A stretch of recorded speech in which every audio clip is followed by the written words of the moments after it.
செங்கல் பாய்ஜி அவர்களை நம்ம எல்லோரும் கரவொலி தந்து அவர்களை வரவேற்பு செய்வோம்.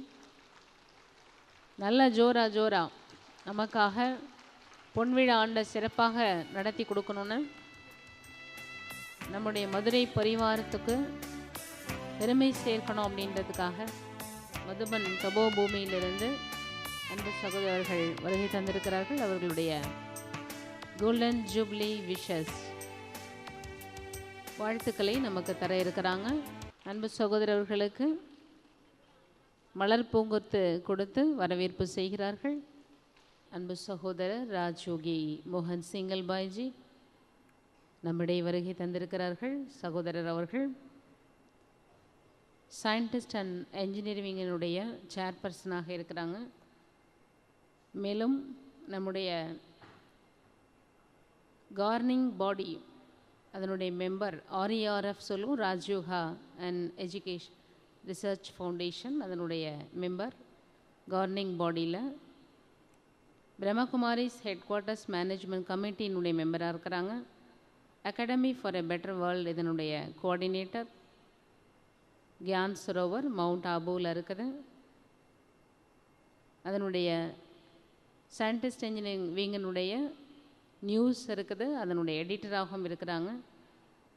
இந்த விங் சர்வீஸினுடைய ஃபுல் இது அவங்க தான் பார்த்துட்ருக்குறாங்க. அன்பு சகோதரர் அவர்கள் இப்பொழுது நமக்கு கோல்டன் ஜூப்ளியினுடைய விஷஸ் தருவாங்க. ஓம் சாந்தி, ஓம் சாந்தி, ஓம் சாந்தி.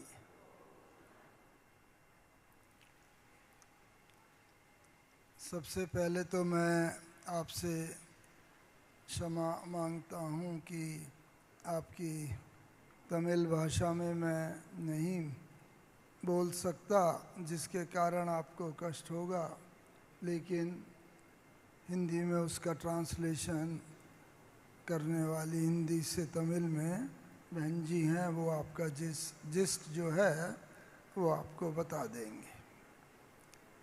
वर्तमान समय जनवरी मास चल रहा है और हम सब जानते हैं कि जनवरी मास हमारे प्यारे ब्रह्मा बाबा का स्मृति मास है और 18 जनवरी स्मृति दिवस है।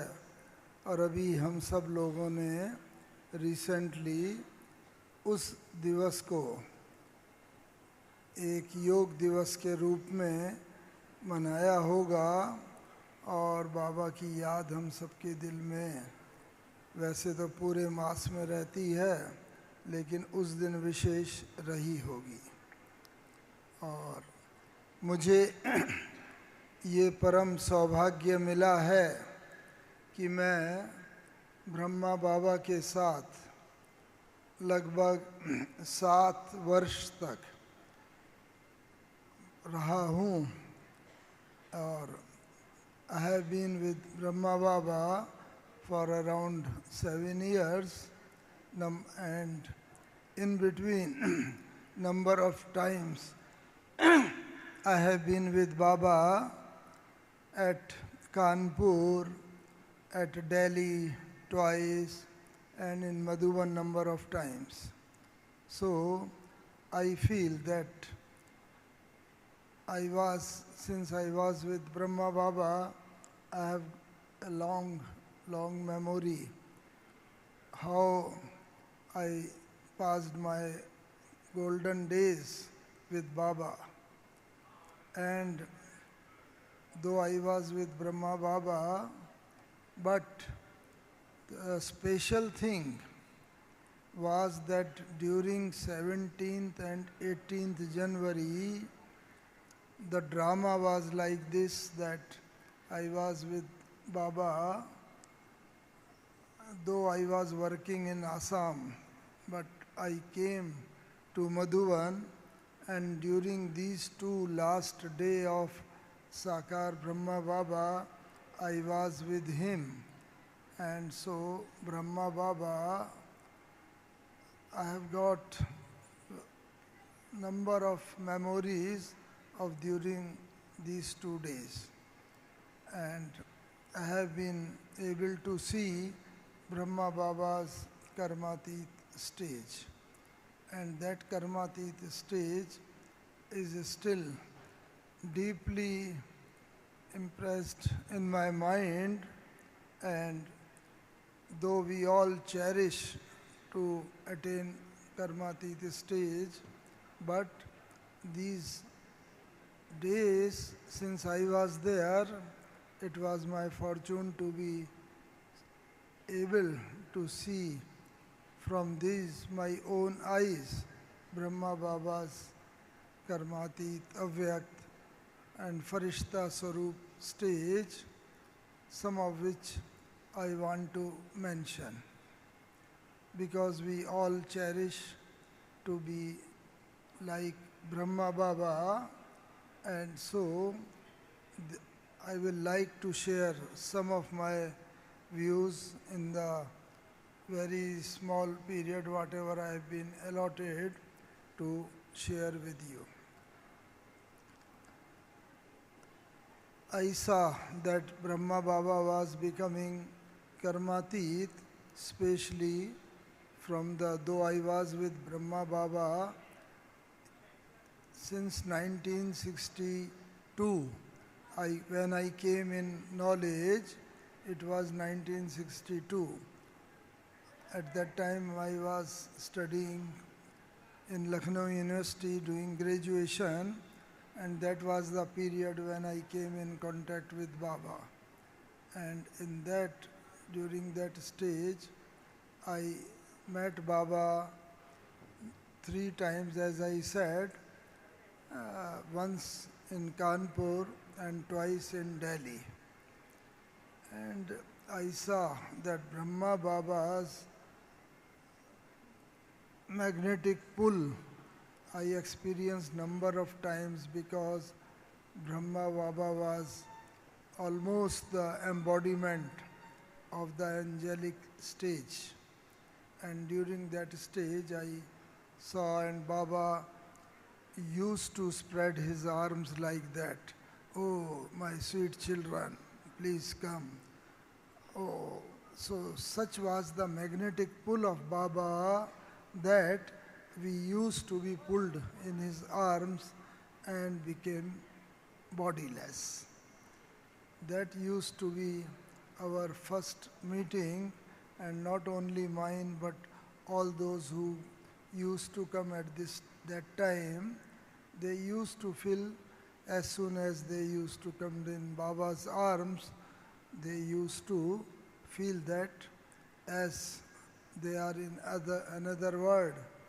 They used to forget their body, and having this experience, very, very, very light experience, which nobody has experienced earlier, especially myself. So what I want, because since Brahma Baba has practiced this, as we all have studied, that I am soul, Jasoda, his wife, soul, Narayan, soul, like that, Baba has practiced number of times. And that was the result, that Baba has become so much soul conscious by that time, that Baba used to feel that I am soul and all others are soul. And whenever we used to come before Baba, we used to feel that we all are soul having this body, and we are meeting Brahma Baba. Then that was my first experience with Baba, and Baba's first words were that, oh, come dear child. I have been waiting for you since very long. So I thought since probably in our meeting our bus became late, so probably Baba is referring to that one. But Baba meant that Baba has been waiting for us since last 5,000 years or so. So that was Baba's beauty, that from the very first meeting, Baba used to spread the vibration of spirituality and bodiless stage. Then Baba asked, what's your name? So I told my name is Shri. So Shri is my surname, first name, and Singhal is my surname, as you all know. So I told accordingly. So Baba said, Shri, Baba used to be, you see, why everybody used to love Baba, because Baba used to just let the other experience at the other person was of that particular age. For example, older people used to feel that, oh, Baba loves me maximum, because they used to see that Baba is of their age. Similarly, young fellows, I was quite young, I was getting such positive vibrations from Baba that I never felt earlier.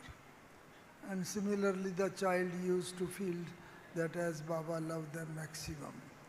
That was the beauty, because Baba's vibrations were so much positive, so much powerful.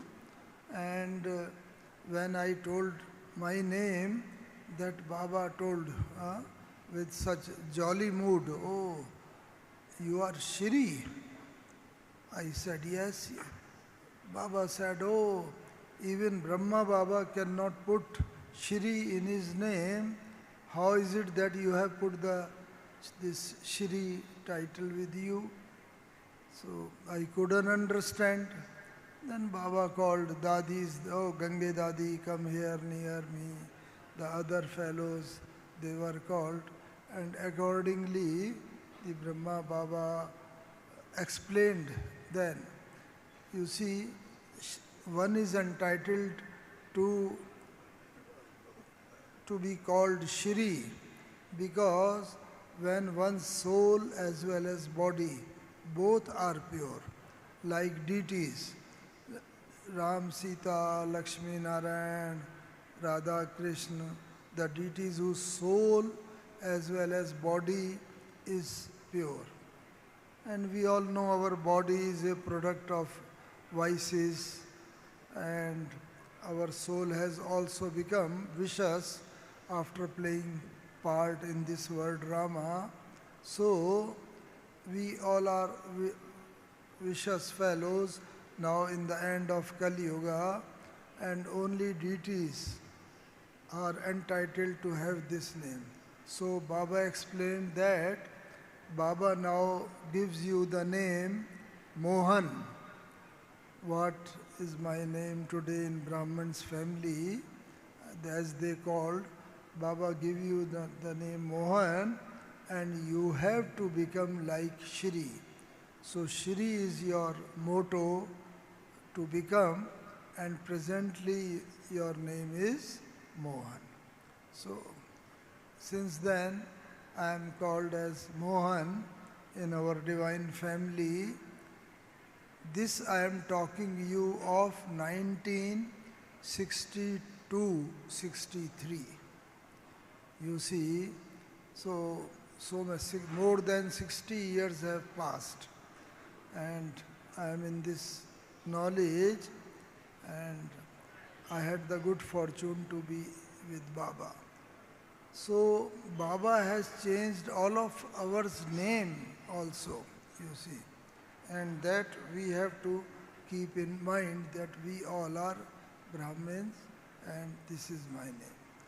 And I will like to tell you straightforward, I jump to the last days, 18th January, 17th and 18th January.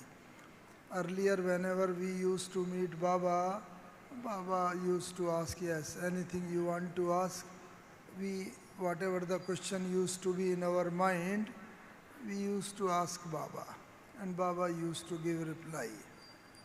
But on 17th and 18th January, when I met Brahma Baba, just Baba was giving me drishti, and then Baba said, oh, you have come to ask this question, this is in your mind.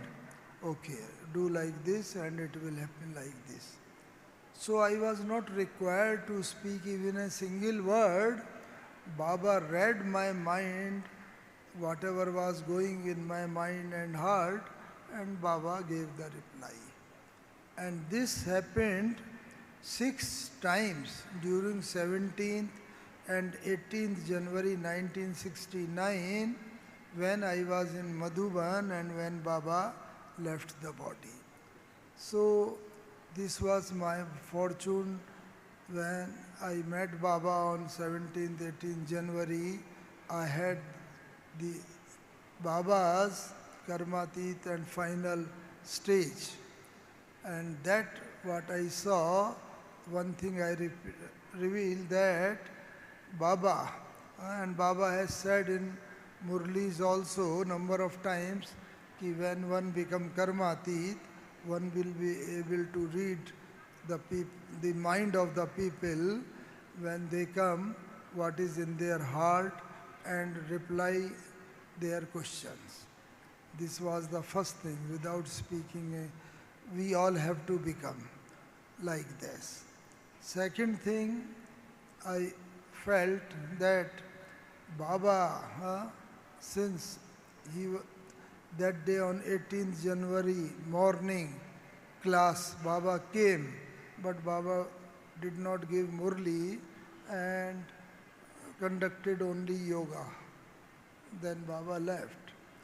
So this was in Baba's mind. So Baba told that evening that today Baba will give the class in the evening early, say around 8 o'clock, 7:30 to 8.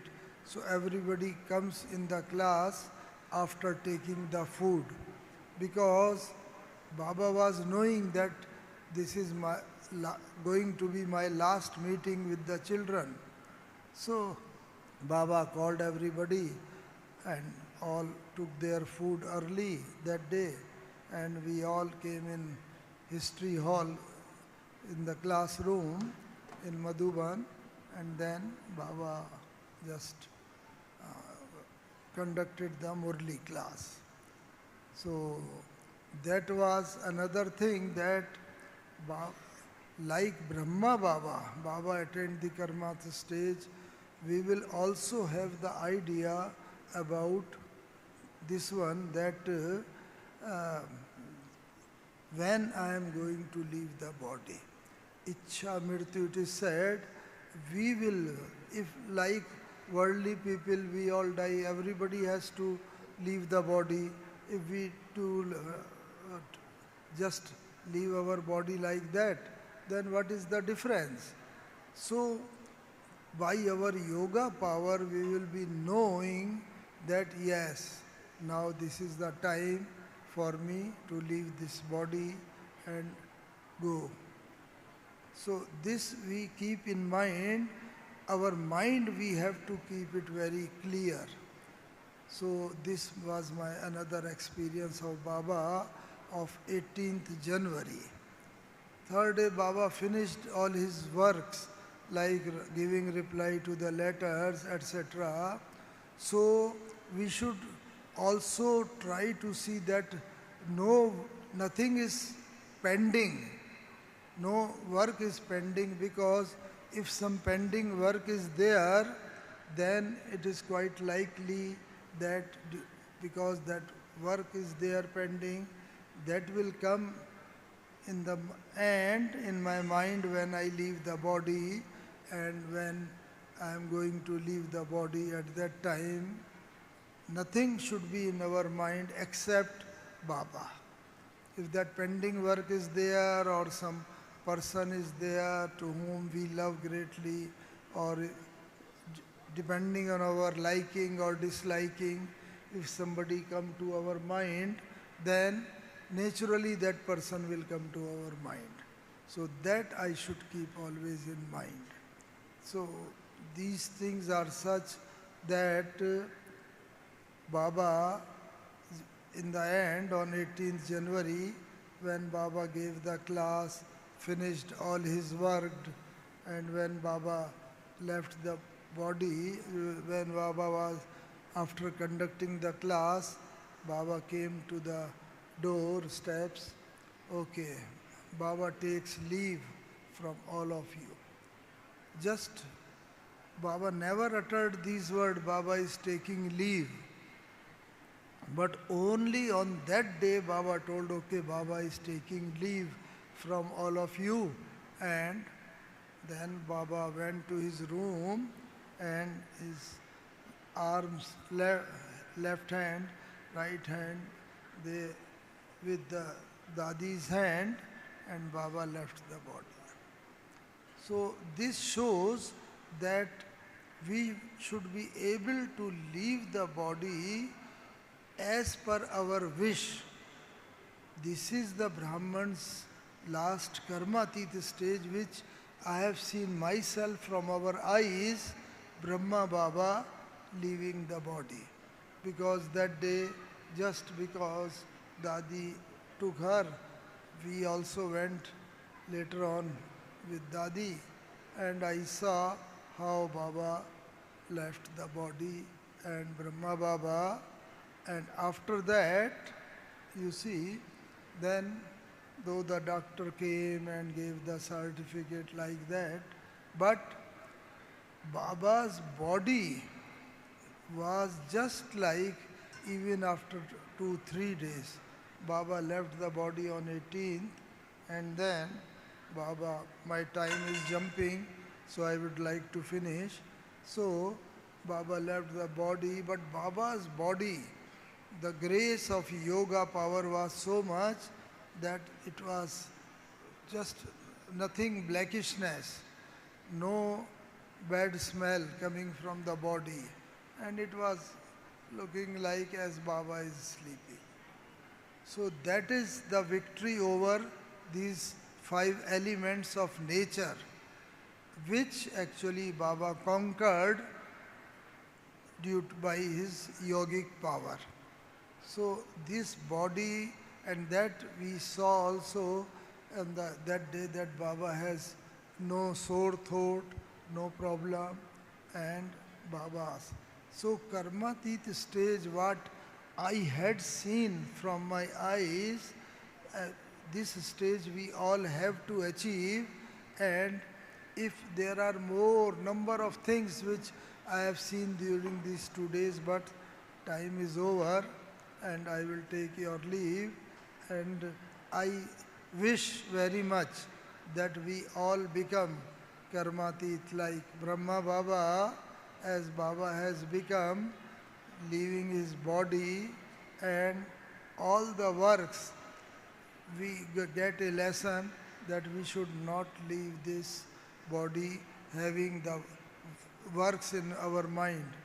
We should have finished all the duties and complete work, and then we are able to go as per Baba's wish, as per our wish, and attain the karmatit and final stage. Om Shanti, Om Shanti, Om Shanti.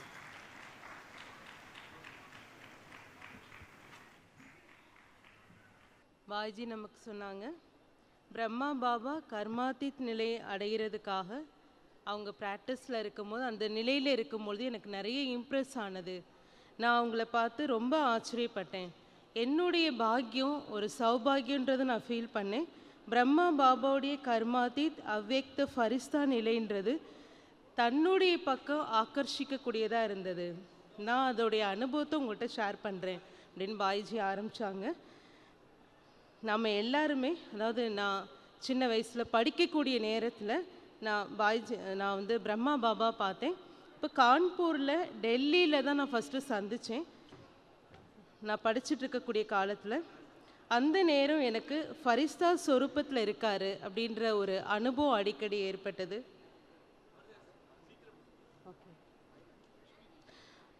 Baba அப்போ இரு கைகளை விரித்து என்னை வரவேற்றாரு.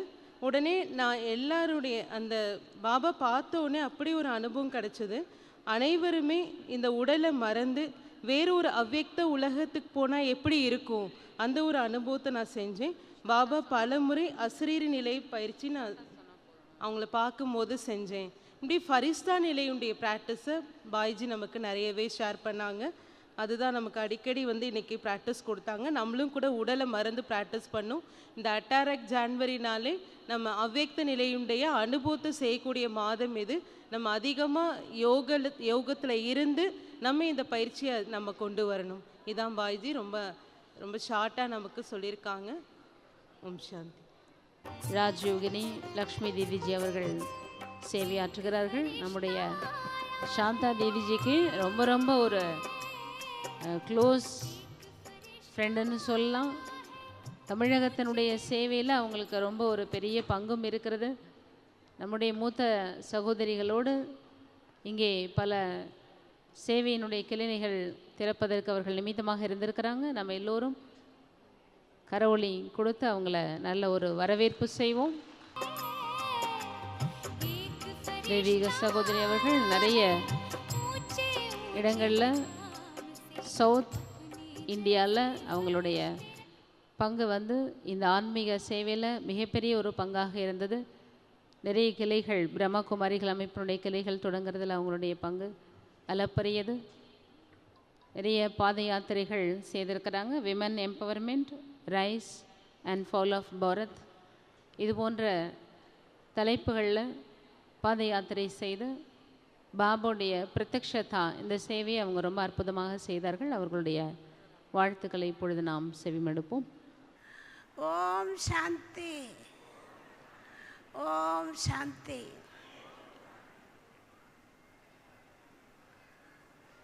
आज हम सभी golden jubilee की मधुरे सब जोन की रिमझिम में पहुंचे हैं। आप सबको बहुत बहुत बधाई हो, बधाई हो, बधाई हो।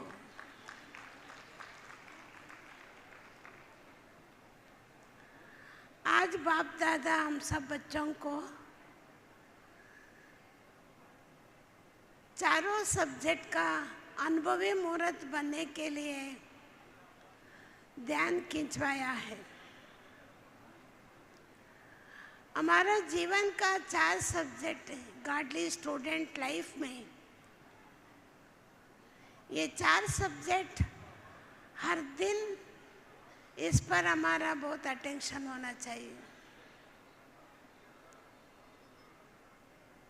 जो बाबा ने इस दुनिया में जो भी स्कूल कॉलेज है, सबका अलग अलग डिग्री होता, सब्जेक्ट अलग होता, लेकिन हमारा ईश्वरीय विश्वविद्यालय सारे विश्व में एक ही है।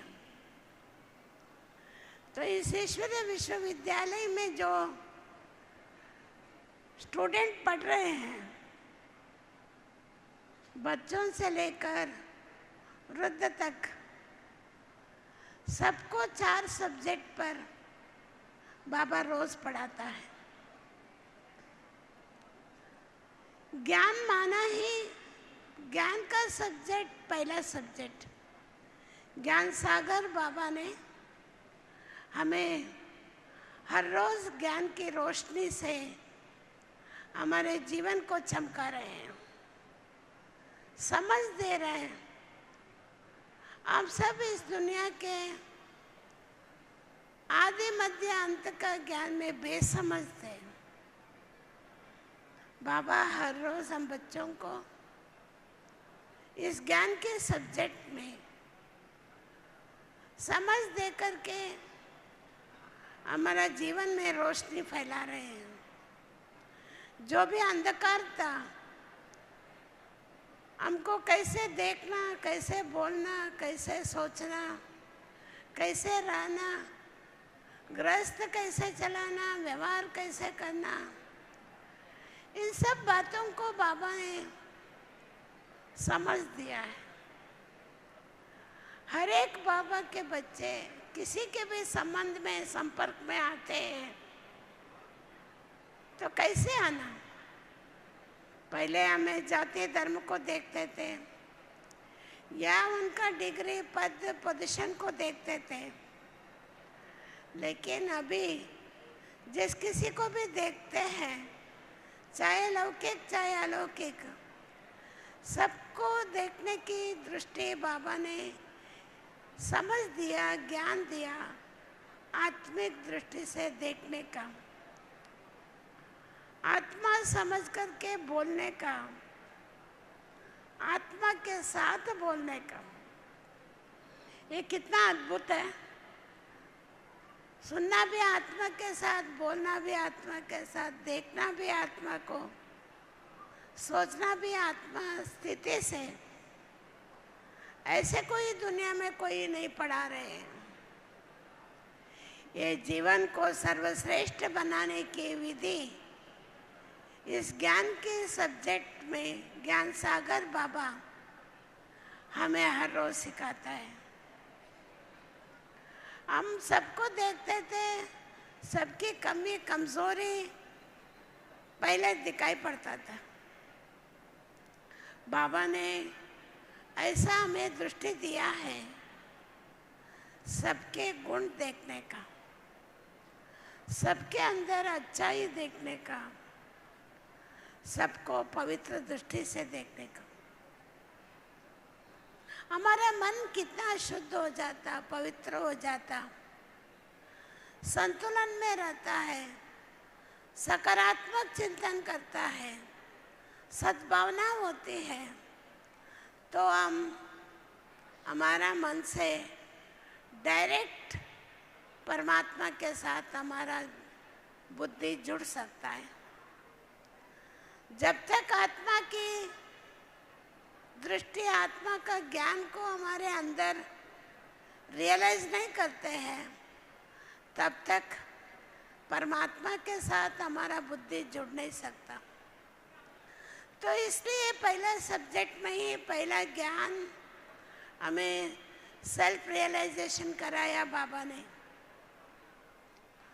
तो हम डायरेक्ट बाबा को परमात्मा, गॉड रियलाइजेशन का भी, परमात्मा एक है, वो कौन है, कहाँ है, उनके साथ हमारा डायरेक्ट संबंध, हम हर रोज बात कर सकते हैं। मुझे याद आता, एक बार हमारे पूज्यनीय आदरणीय जानकी दादी जी ने संतों की सभा में बोली, मैं भगवान से बात करती हूँ। जैसे ही उन्होंने सुना भगवान से बात करती हूँ, तो दूसरा दिन दौड़ दौड़ के आए दादी के पास, आप कैसे बात करते हैं, हमें भी सिखाइए। तो दादी ने बोले, पहले आप समय दीजिए, थोड़ा 1-1 घंटा आप समय दीजिए, 7 दिन आपको भगवान से, गॉड से कैसे बात करना वो सिखाया जाता। दुनिया में कोई भगवान से बात करने की तरीका नहीं सिखाते। भगवान से हर रोज मांगते रहते हैं, भीख मांगते हैं, शांति दियो, शक्ति दियो, धन दियो, दौलत दियो। लेकिन बाबा ने हमें ऐसा ज्ञान धन दिया, हम हमेशा तृप्त रहे, क्योंकि भगवान को जब प्राप्त करते हैं, भगवान से हमारा मन बुद्धि योग जब जुड़ता है, तो हमें अप्राप्त कोई वस्तु हमारा जीवन में सब कुछ प्राप्त होता है। जब से हम ब्राह्मण बच्चे बने हैं, हमारा जीवन संतुष्टि है, कंटेंट्स है, जिसको कहा जाता है contents are rich, discontents are poor. बाबा के इस महायज्ञ में भी पहले ये सारी दुनिया में नाम फैला हुआ था, richest in the world. Richest in the world ये दुनिया के स्थूल धन दौलत से नहीं, उन दिनों में कितना बेगरी पार्ट था तो भी रिचेस्ट इन द वर्ल्ड का नाम था, क्योंकि बाबा ने जो ज्ञान दान दिया, जिन्होंने भी आदि रतन दादियों ने ज्ञान रतन को प्राप्त किया, जीवन में अनुष्ठान किया, फॉलो किया, उनका जीवन संतुष्ट हो गया और कुछ प्राप्त करने का इच्छा नहीं रहा। तो इसलिए उसके अनुभव से, ज्ञान सब्जेक्ट के अनुभव से रिचेस्ट इन द वर्ल्ड का टाइटल सारी दुनिया में पहुंच गया। अभी भी हम सब बच्चे हर रोज बाबा के ज्ञान मुरली सुनते हैं, ज्ञान धन को प्राप्त करते हैं। आज भी बाबा ने हमारा संतुष्टि जीवन का ध्यान खिंचवाया है। संतुष्ट रहने का अंडरलाइन कराया है। संतुष्टता से ही सब प्राप्ति हो सकती है। ऐसे ही योग का सब्जेक्ट, जब ज्ञान प्राप्त होता उसके बाद में ही योग लगता है, परमात्मा से डायरेक्ट संबंध जुड़ता है। बाबा की शक्तियों को, गुणों को, सर्व संबंधों को अनुभूति कर सकते हैं। इस योग शक्ति से हमारा जीवन का जन्म जन्मांतर का हमें हिसाब है, हमारा 63 जन्म का। दुनिया में लोगों को पाप किया है जानते हैं, लेकिन कितने जन्म से किया है वो मालूम नहीं है। हम ब्राह्मण जीवन में जो गॉडली स्टूडेंट बने, हर रोज पढ़ते हैं, हमें स्पष्ट मालूम है हमारा 63 जन्म का हिसाब किताब है। पाप कर्म का जमा है, उस खाता को कैसे चुक्त करें, उसका और कोई उपाय नहीं है।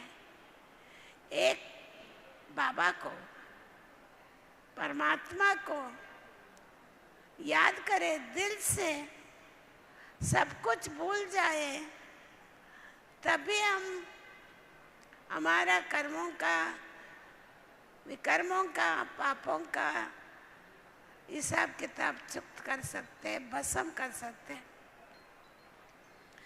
लेकिन बाबा कहते हैं बच्चे चार्ट रखो, योग का चार्ट रखो, कितना आप लोग योग करते हो। हम चार्ट देखते हैं तो सबको मालूम पड़ जाता। हमने, बाबा ने कम से कम 8 घंटे का चार्ट दिया, लेकिन उसमें से बहुत कम, बाबा बोल रहा था कई बच्चे 2 घंटा भी याद नहीं करते। तो हमारा चार्ट हम खुद ही जानते कितना बाबा को याद करते। हमने दादियों को देखा, दादी प्रकाशमणि ईश्वरीय विश्वविद्यालय के साकार बाबा के बाद निमित्त बनी, दादी हेड ऑफ द इंस्टीट्यूशन। तो दादी, कितना लोग दादी से पूछते थे, आप इतना सारे ईश्वरीय विश्वविद्यालय, सारे विश्व के ब्रांचेस को आप चलाते हैं, आपको कोई फिक्र नहीं, चिंता नहीं? तो दादी कहती थी फकर से, मेरे साथ भगवान है, मैं केवल निमित्त हूँ, वही हमारे से करा रहे हैं। तो दादी, हमने खुद अनुभव किया, दादी जब पांडव भवन में हर हफ्ता 2-2 दिन दादी 24 घंटा सैटरडे से लेकर संडे तक बैठ के योग करते थे, सबको बिठाते थे साथ में योग करने का। एक बार दादी ने हम टीचर्स को बताई, मैं 21 दिन बट्टी करने वाली हूँ, आप लोग सब 21 दिन बट्टी करो, तपस्या करो।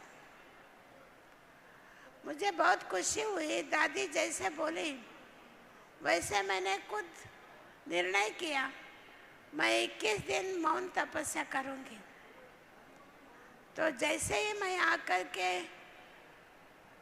हमारी साथ वाली बहनों को बोली मैं 21 दिन मौन रहने वाली हूँ, उन्होंने बोला क्यों, हम लोग भी रहेंगे, हम लोग भी तपस्या करेंगे। केवल टीचर्स ही नहीं, स्टूडेंट भाई बहनों को पता पड़ा, परिवार को पता पड़ा, तो परिवार वालों ने भी बोला हम भी करेंगे, हम भी करेंगे। ऐसा 21 दिन मौन तपस्या का ग्रुप 2 साल चला, जिस रिट्रीट हाउस में बाबा, दादी प्रकाश मणि और रमेश भाई ने ज्ञान सरोवर रिट्रीट सेंटर, मधुबन में ज्ञान सरोवर नहीं बना था, उसके पहले ही मैसूर में ज्ञान सरोवर रिट्रीट सेंटर नाम रखे थे। तो दादी जब आई थी उस समय हमने बहुत छोटे से लेकर 8.5 एकड़ में थोड़ा थोड़ा करके बनाया था। फिर दादी ने बोली थी, दादी के डायरेक्शन अनुसार एक भवन बनाया हारमोनी हाउस के नाम से, एक 50-100 लोग रहने का स्थान बनाया। बहुत बड़ा था, 200 लंबा था, 16 ब्रज था। दादी ने देखे ये तो बहुत बड़ा बिल्डिंग है। दादी ने बोले लक्ष्मी तुम भी तपस्या करो, सारे सब जोन की परिवार के भाई बहनों को भी तपस्या कराओ। दादी के डायरेक्शन अनुसार हम लोग 2 बरस तपस्या किया, 21 दिन। मैं जब 21 दिन मौन थे तब दादियों ने फ़ोन किया मैसूर में, तो मैंने बात नहीं किया दादियों से, तो दादी ने मैसेज दिया। मैंने दादी ऑस्ट्रेलिया में गई थी, दादी मैं खुद बुलाई, दादी आपने डायरेक्शन दिया, 200 हम लोगों ने 2 बरस हम लोगों ने एक ग्रुप में 150 भाई बहनें बैठ के तपस्या किया, हजारों भाई बहनों ने तपस्या किया है। आप आइए, इधर आके फिर मधुबन जाना, क्योंकि दादी के ऊपर बहुत प्यार भी था तो इज्जत भी था। तो दादी ने उस समय 96 में डायमंड जुबली था, तो दादी बोली डायमंड हॉल उद्घाटन करना है, तो डायमंड हॉल उद्घाटन में आप भी आ जाओ, बाद में दादी आएगी। तो जब मधुबन में गए, बाबा डायमंड हॉल में आया, 30,000 भाई बहनों से बाबा मिला, मुरली सुनाया, सब दादियाँ उपस्थित थी। मुरली के बाद सब दादियों को बाबा ने स्टेज पर बुलाया, तो दादियाँ सब स्टेज पर बैठी थी, तो बड़ी दादी ने मेरे को बुला रही थी। मैंने सोचा मेरे को कैसे बुलाएगी, दादियाँ बैठी। तो हमारी दूसरी बहनों ने बोला नहीं लक्ष्मी तुमको दादी बुला रही है, गोल्डन चांस है, डरना नहीं, आप जाओ। तो बाबा के पास स्टेज पर गई, तो बाबा को दादी बोले, दादी ये बाबा ये 2 साल सबको बट्टी करा के खुद भी 21 दिन मौन बट्टी करके आई है, इसका अनुभव पूछो। मैं इतनी बड़ा सभा में और बाबा को दादियों के सामने सबके सामने अनुभव कैसे सुनाना। मैंने इतना ही बोली, बाबा ये दादी ने डायरेक्शन दी थी तो हम सब ने तपस्या किया। बाबा मुस्कुराते हुए प्यार से वरदान दिया, अच्छा बच्चे ऐसे ही भक्ति करते तपस्या करते दूसरों को कराते रहना। तब से लेकर बहुत साल हम लोगों ने 21 दिन तपस्या का भक्ति किया। उसके बाद हमने 14 दिन भक्ति किया, 14 दिन का तपस्या, फिर 13 दिन का तपस्या, फिर 10 दिन का, फिर 9 दिन का, अभी 7 दिन का तपस्या रेगुलर चल रहा है, मौन तपस्या। सभी भाई बहनें कर्नाटक के और मैसूर के कनेक्शन 5 डिस्ट्रिक्ट वाले, केरला के 5 डिस्ट्रिक्ट वाले सभी भाई बहनें 2-3 मास आकर के मौन तपस्या करते हैं। उस तपस्या से ही हमारे सब जोन की सेवा बढ़ गई है, संख्या भी बढ़ी, सेवा भी बढ़ी और बाबा ने सब प्रकार से आगे बढ़ाया, अनुभव कराया। तो तपस्या से ही हमारे ब्राह्मण जीवन आगे बढ़ता है, उन्नति को पाते हैं। उसके बाद ही हमारे जो भी बाबा ने श्रीमत देता तपस्या की शक्ति से जीवन में लाते हैं, धारणा करते हैं। हमारे जीवन के मूल्यों को, हमारा जीवन का रेस्पेक्ट, दुनिया में मूल्य का अभाव होने के कारण घर घर में झगड़ा पिटाई, आपस में दुख की अशांति हो गए हैं, कितना मतभेद हो गया। लेकिन हम सब ब्राह्मण बच्चे बाबा के श्रीमत पर चलते हुए एक मत से बाबा जो भी दैवी गुणों को सिखाता उनको धारणा करते हैं। जो भी श्रेष्ठ कर्म सिखाया, कर्म करते हुए बाबा को याद करना, तो कर्मों से हम गुणों को दान करना दूसरों को। कितना भी हम व्यस्त रहे, हमारे मन की स्थिति शांति रहे, संतुलन रहे, पॉजिटिव में रहे, ये बाबा ने धारणा में हमारा जीवन को अमूल्य बनाया, वैल्यूबल जीवन बनाया। फिर बाबा ने हमें सेवा दिया, चौथा सब्जेक्ट। जितना हमारे जीवन में धारणा होती जाती है उतना हम सेवा में भी उन्नति को पाते हैं। आज देखिए सब जगह, चाहे गोल्डन जुबली हो, चाहे मेगा हो, कोई भी प्रोग्राम है, लाखों लोगों को इकट्ठा करने की, हजारों लोगों को इकट्ठा रह के संगठन के बहुत बड़े समूह में सेवा करने की मौका बाबा ने हम बच्चों को दिया है। हर राज्य के जो नेता लोगों का और देश की नेता लोगों का हमारी संस्था के ऊपर बहुत रेस्पेक्ट बढ़ गई है।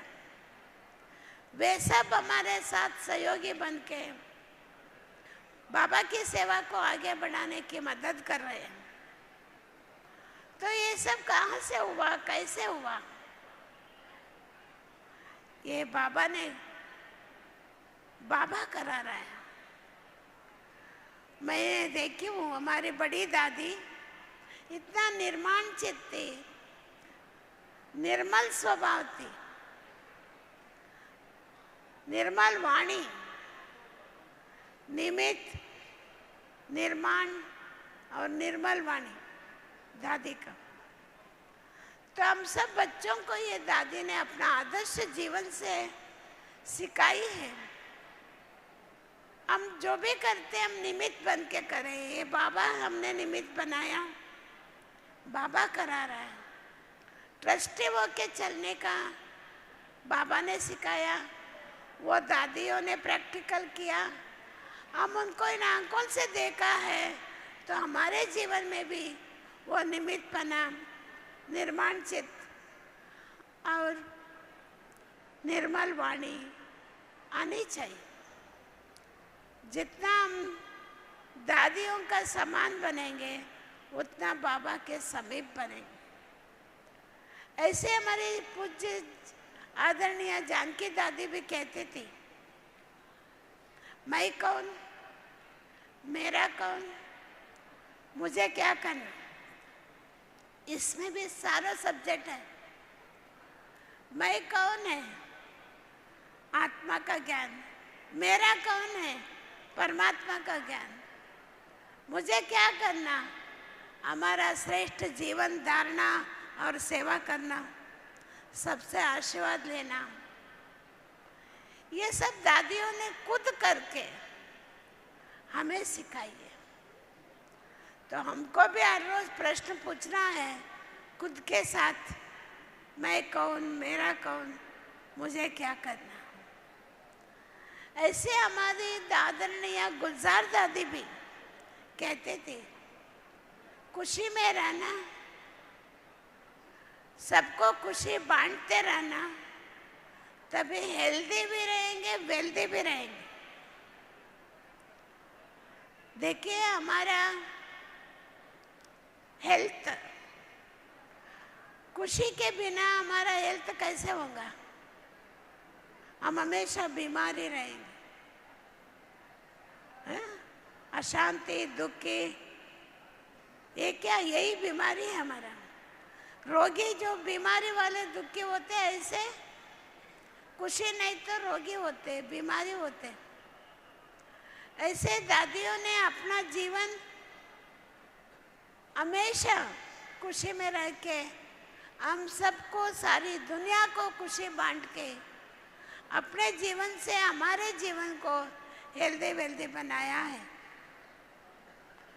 दादी जानकी जी कहती है, आप लोग संवाद करो। संवाद, विदेशी लोग समुद्र के पास जाके नंगे सोते हैं, सारा सन की शक्ति को प्राप्त, विटामिन डी को प्राप्त करते हैं। लेकिन दादी कहती है, ये संवाद है ज्ञान लेना, ज्ञान सुनना, ज्ञान सूर्य से ज्ञान सुनना, जिससे हमें शक्ति मिलती है तो हमारा जन्म जन्मांतर का पाप भस्म होता है। लेकिन ज्ञान सूर्य के सामने कैसे बैठना, नंगे बैठना। नंगे का मतलब दादी जी यही कहती है, अशरीरी होके बैठो। जब भी बाबा के सामने बैठते वो, जब तक बैठते वो अशरीरी होके बैठो, डिटैच होके बैठो, शरीर से डिटैच। तो जितना हम शरीर से डिटैच होंगे, अशरीरी होंगे, हमारा सारा जन्म जन्मांतर का विकर्म विनाश होता जाएगा। तो इसलिए हम सब इन सब दादियों को दिल से धन्यवाद देते हुए बाप दादा को कोटि कोटि वंदन करते हैं। आप सभी मदुरै और तमिलनाडु के भाई बहनों को ये गोल्डन जुबली के उपलक्ष्य में हम सभी को आप सबका दर्शन, आपकी सेवा का अनुभव करने के लिए जो मौका दिया है, तो आप सबको भी मैं कोटि कोटि धन्यवाद करती हूँ। ओम शांति। பாபா நம்ம எல்லாருக்குமே 4 பாடங்கள் கொடுத்துருக்குறாங்க. 4 பாடங்களில் தாரணை சொல்லும்போது பாபா நமக்கு எப்படி பார்ப்பது, நடப்பது, உரையாடல் செய்வது, எல்லா விஷயங்களையுமே பாபா நமக்கு கற்றுக் கொடுத்துருக்குறாங்க. ஜாதி ஜானகி எப்படி வாழ்ந்தாங்க அப்படின்னா ஞானத்தினுடைய முழு அடையாளமாக வாழ்ந்தாங்க. ஆத்மான் புரிஞ்சு நாம் பேசுவது, ஆத்மாவை பார்ப்பது, உலகத்தில் நாம் எப்படி வாழ வேண்டும் என்பதை பாபா நமக்கு கற்றுக் கொடுத்திருக்கின்றார். ஞானக்கடல் பாபா நம் அனைவருக்கும் இந்த ஷரீரத்தை எப்படி தாரணை செய்து ஷரீரத்தின் மூலம் காரியம் செய்வதற்கு பாபா நமக்கு கற்றுக் கொடுத்துள்ளார். குணங்கள் மற்றும் நல்ல விஷயங்கள், நேர்மறையான விஷயங்கள் அனைத்தையும் நம்முடைய கற்றுக் கொடுத்து மனதை தூய்மையாக்குவதற்காகவும் நேர்மறையான பரமாத்மாவோடு நேரடியாக தொடர்பு கொள்வதற்கான முழு வழிமுறைகளையும் நமக்கு கற்றுக் கொடுத்திருக்கின்றார். அந்த 4 பாடங்களில் முதல் பாடமான நம்முடைய ஞானம் என்பது நேரடியாக ஸ்வயம் பரமாத்மாவோடு நாம் எப்படி உரையாடுவது, சந்திப்பது, அதை பற்றி நமக்கு கற்றுக் கொடுத்துள்ளார். தாதி ஜான்கி அவர்கள் ஒரு முறை சாது சந்நியாசிகளுடைய கான்ஃபரன்ஸில் வரும்போது அந்த கான்ஃபரன்ஸில் சொன்னாங்க, நான் நேரடியாக பரமாத்மாவோடு உரையாடல் செய்வேன் என்று.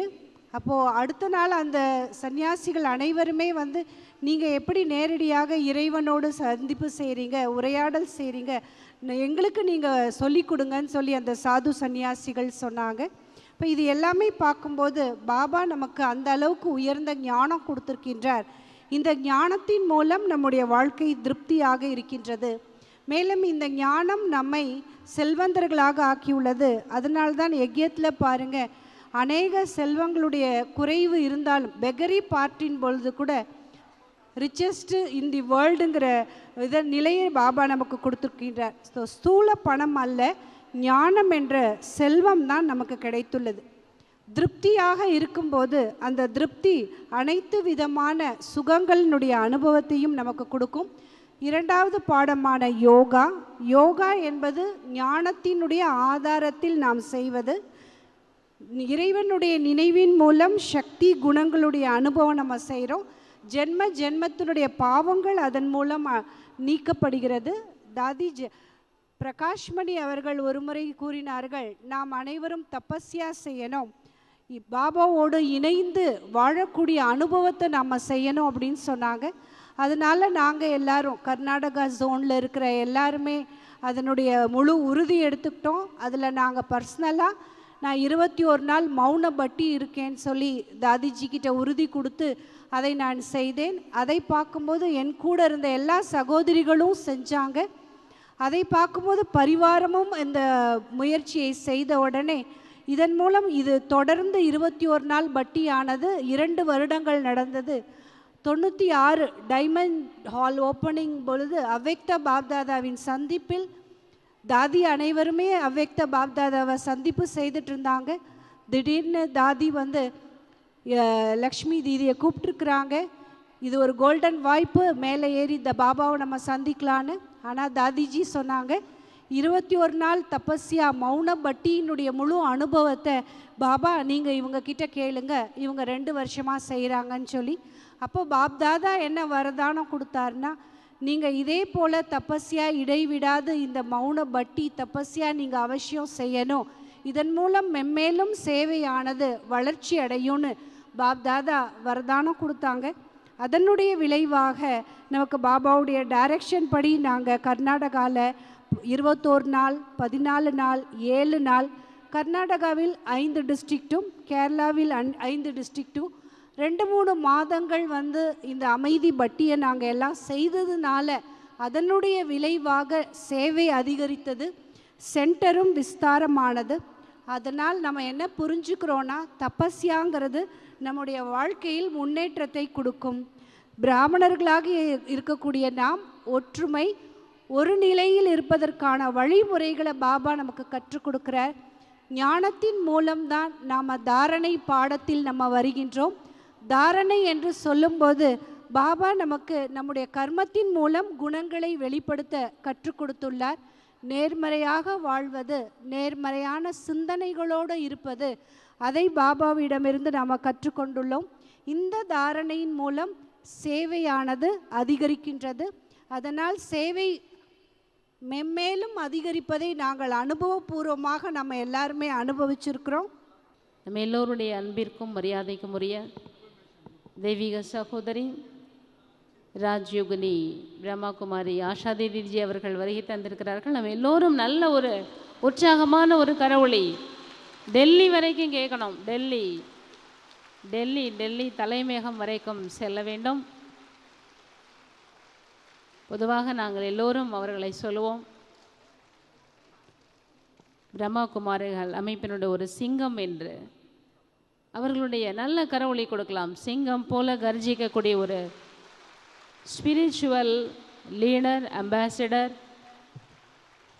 ஷேரடிங், எல்லோருக்கும் இந்த ஆன்மீக கருத்துக்களை ஆழமாகவும் அற்புதமாகவும் கொண்டு செல்லக்கூடிய ஒரு சிறப்பான பணியை அன்பு சகோதரி ராஜ்யோகினி ஆஷா சகோதரி அவர்கள் செய்து கொண்டிருக்கிறார்கள். சிறு வயதிலேயே ரொம்பவும் இளம் பிராயத்தில் 9 வயதில் தன்னை இறைப்பணியில் இணைத்து கொண்டார்கள். உலகாய்ந்த படிப்பு எல்லாமே செய்தாலும் கூட 9 வயதிலேயே இந்த ஆன்மீக கல்வியை ரொம்ப ஆர்வத்தோடு பெற்றுக்கொண்டு ஒரு பாரம்பரியமிக்க ஆன்மீக குடும்பத்தில் பிறப்பெடுத்து உலகெங்கிலும் சேவையாற்றி கொண்டிருக்கிறார்கள். நம்முடைய மூத்த சகோதரிகளுக்கும் நம்மளுடைய ரோசி பேஞ்சி சாந்தா தீதிஜிக்கு ரொம்ப பிரியமான ஃப்ரெண்டுன்னு சொல்லலாம். அந்த மாதிரி ரொம்ப க்ளோஸ். முக்கியமாக அவங்களுக்காகத்தான் நான் இங்கே வந்திருக்கிறேன் அப்படின்னு நேற்று எங்கள் எல்லாருக்கிட்டையும் ஷேர் பண்ணாங்க. அவங்க எல்லாரையும் நேற்று நினைவு கூர்ந்தார்கள். நல்ல கரவொளி கொடுக்கலாம். நம்முடைய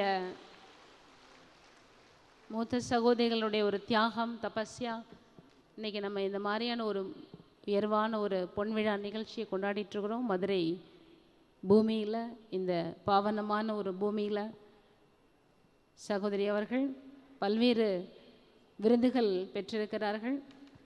முக்கியமாக சகோதரனுடைய பணியானது ஓம் சாந்தி ரிட்ரீட் சென்டர் என்று சொல்லக்கூடிய ஓஆர்சியில் 30 ஏக்கர்ஸ் இருக்குது. முதுபன் எப்படி இருக்குது அதே போல தான் அங்கும் ஒரு புனித பூமி.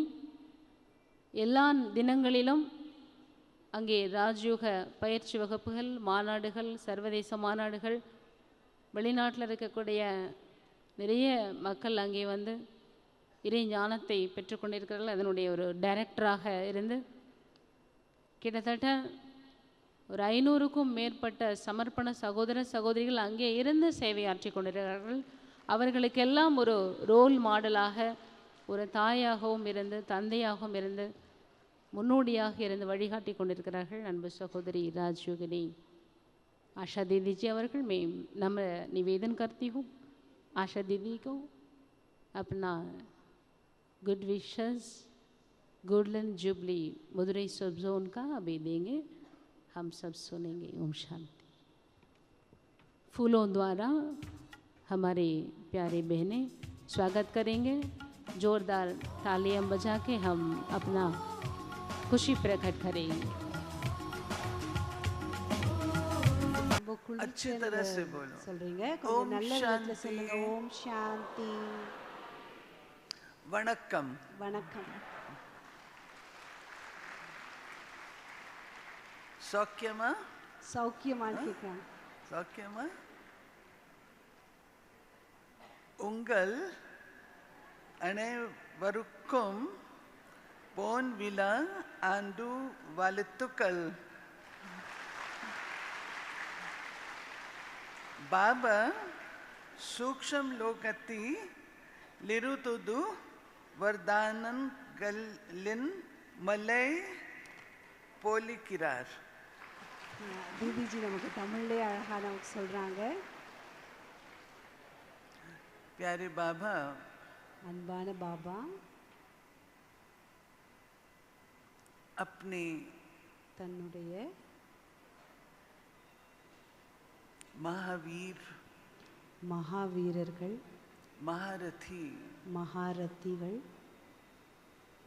आदि रतन ஆதிரத்னங்கள் पूर्वजों के साथ பூர்வஜ் ஆத்மாக்களோடு वतन से வதனத்திலிருந்து आप सब पर உங்கள் அனைவர் மீதும் दुआओं ஆசீர்வாதங்கள் आशीर्वाद और वरदानों की மேலும் वर्षा कर रहे हैं। மேலும் வரதானங்களினுடைய மழை பொழிவிக்கின்றார். सब अनुभव कर रहे हैं? அனைவரும் இதை அனுபவம் செய்கின்றீர்களா? जब से मैं आई हूँ இப்போ मुझे महसूस हो रहा है कि मदुरई में पूरे तमिलनाडु में खुशी का चैनल खुला हुआ है. எப்போ நான் இங்கே வந்ததிலிருந்து, தமிழ்நாடு மதுரையில் வந்ததிலிருந்து நான் அனுபவம் பண்ணுறேன், மகிழ்ச்சியினுடைய மழை பொழிந்து கொண்டிருக்கின்றது. संगम युग खुशियों का युग है.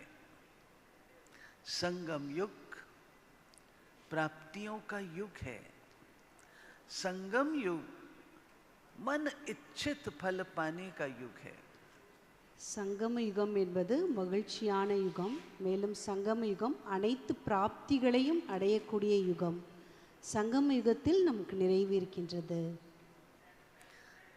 भक्ति में जितनी आराधना की थी,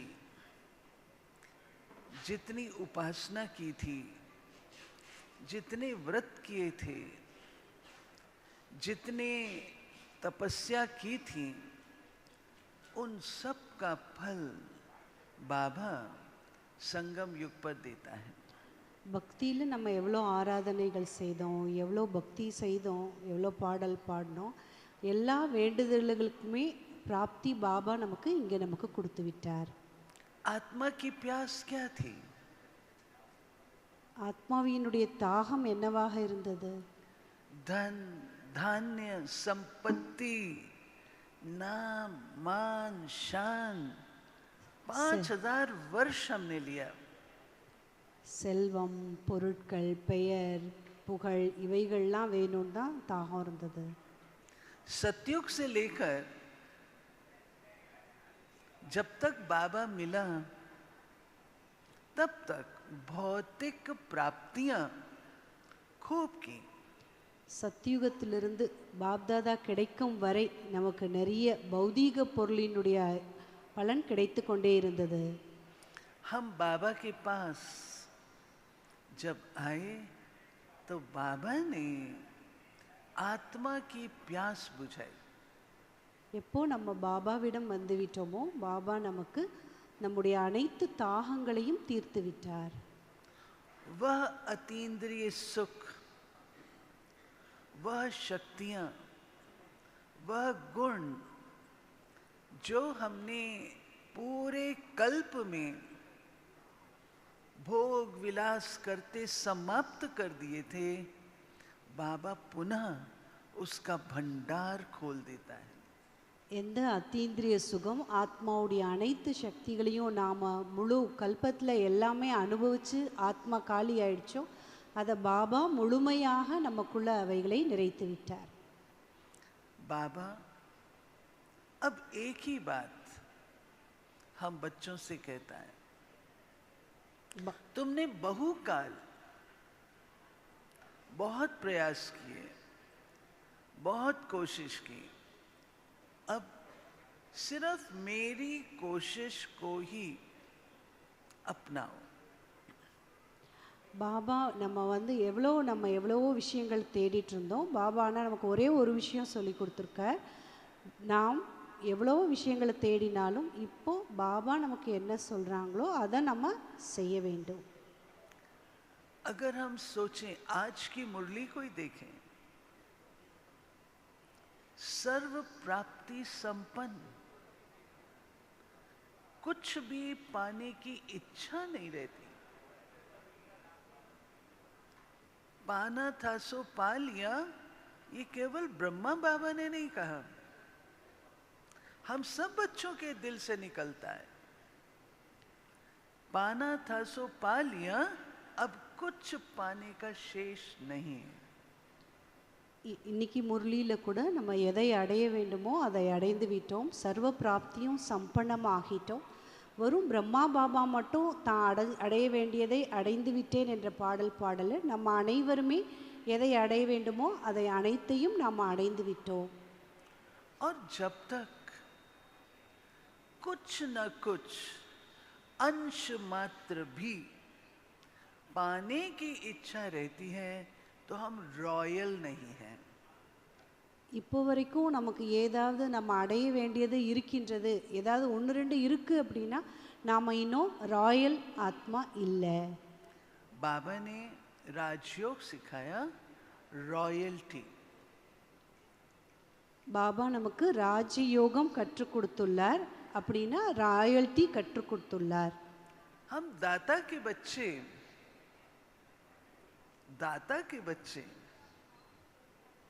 सदा देने वाले, कोई आश रखने वाले नहीं। நாம் வள்ளலுடைய குழந்தைகள், வள்ளலுடைய குழந்தைகள் நமக்கு எவ்விதமான ஆசைகள் இருக்கக்கூடாது. बाबा का सच्चे दिल से बनने से बाबा संकल्प से कारोबार करते हैं। பாபாவிற்கு நாம் உண்மையான உள்ளத்தோடு குழந்தையாகும்போது நம்முடைய எண்ணங்களுக்கு கூட பாபா உடனடியாக பிராப்தி கொடுத்து விடுவார். बाबा ये रॉयल संस्कार हम बच्चों में डाल रहे हैं। இந்த ராயல் சம்ஸ்காரத்தை பாபா நமக்குள் நிறைத்துள்ளார். बच्चे, तुम्हें बोलने की भी जरूरत ना हो, तुम्हें अधिक संकल्प चलाने की भी जरूरत ना हो, सिर्फ तुम प्राप्तियों के दाता मुझे याद करो तो जादू की तरह जो आप चाहते हो वो उपस्थित हो जाता है।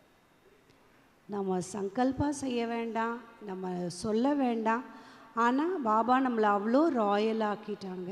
நமக்கு என்ன தேவையோ அதை பாபா செய்வார். நம்ம செய்ய வேண்டியது நாம் வள்ளலாகி அனைவருக்கும் கொடுத்து கொண்டே இருக்க வேண்டும். लोग कहते हैं भगवान जादूगर है, सच में जादूगर है। उसको हमारे संकल्प तो क्या, स्वप्न और एक एक क्षण का बाबा को पता है। பாபா நமக்கு அவ்வளோ இது நம்ம கனவுல கூட விஷயம் நம்ம எதையுமே சொல்லணுங்கிற அவசியம் இல்லை. நம்முடைய ஒவ்வொரு சங்கல்பமும் பாபா நமக்கு நிறைவேற்றுவார். आज इतनी विशाल सभा बैठी है, एक भी ऐसा व्यक्ति नहीं होगा जो कहे बाबा मुझे बड़ा बंगलो दिला दो, बाबा मुझे बड़ी कार दिला दो, बाबा मुझे ये कर दो। है कोई? இந்த சபையில் அமர்ந்திருக்கக்கூடிய எல்லா பிராமணர்கள் இருக்கீங்க, நீங்கள் யாராவது பாபா கிட்ட எனக்கு பங்களா கொடுங்க, எனக்கு கார் கொடுங்க, இது வேணும் அப்படின்னு யாராவது சொல்கிறவங்க இருக்கீங்களா? अगर कोई है तो हाथ खड़ा करो, அப்படி யாராவது கேட்குறவங்க இருக்கீங்கன்னா கை தூக்குங்க. है कोई? அப்படி யாராவது இருக்கீங்களா? ஒருத்தர் கூட இல்லை. सब तृप्त आत्माएं बैठी हैं। அனைவரும் திருப்தியான ஆத்மாக்கள் அமர்ந்திருக்கிறீங்க. एक ही आश है, बस प्यारे बाबा आप ही आप मेरे दिल में, दिमाग में, नसों में बसते रहो। நமக்கு ஒரே ஒரு ஆசை தான், பாபா உள்ளத்திலும் பாபா, எப்போதும் பாபா ஒருவர் மட்டும்தான் நம் மனசில் நிறைந்திருக்க வேண்டும். ऐसा है? அப்படிதானே உங்க எல்லாருக்கும் ஆசை இருக்கு? அப்படிதானே இருக்கு?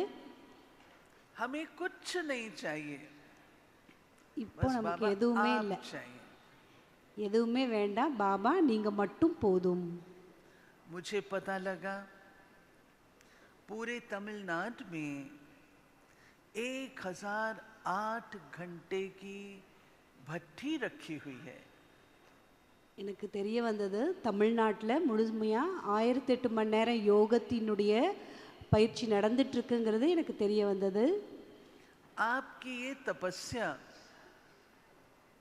वायुमंडल को शुद्ध, पवित्र और शक्तिशाली बना रही है।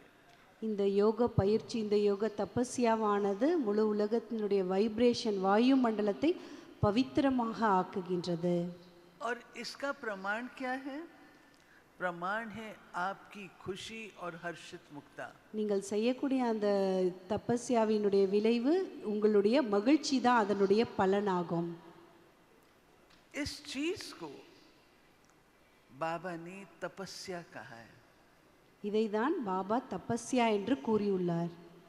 तपस्या अर्थात मेरे मन बुद्धि में बाबा के सिवाय और कोई ना आए।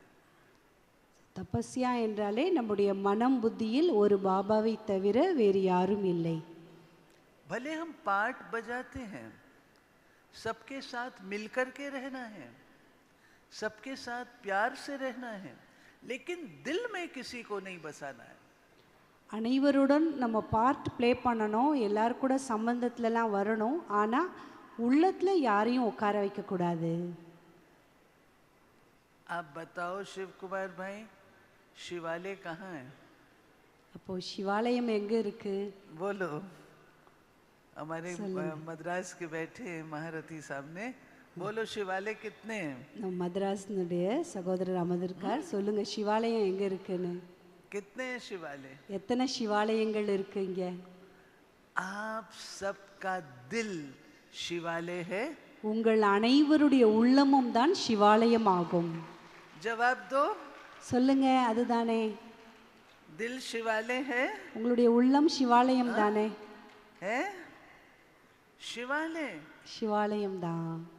अरुणालय नहीं, அருணாலயம் नीलमालय இல்ல, नहीं,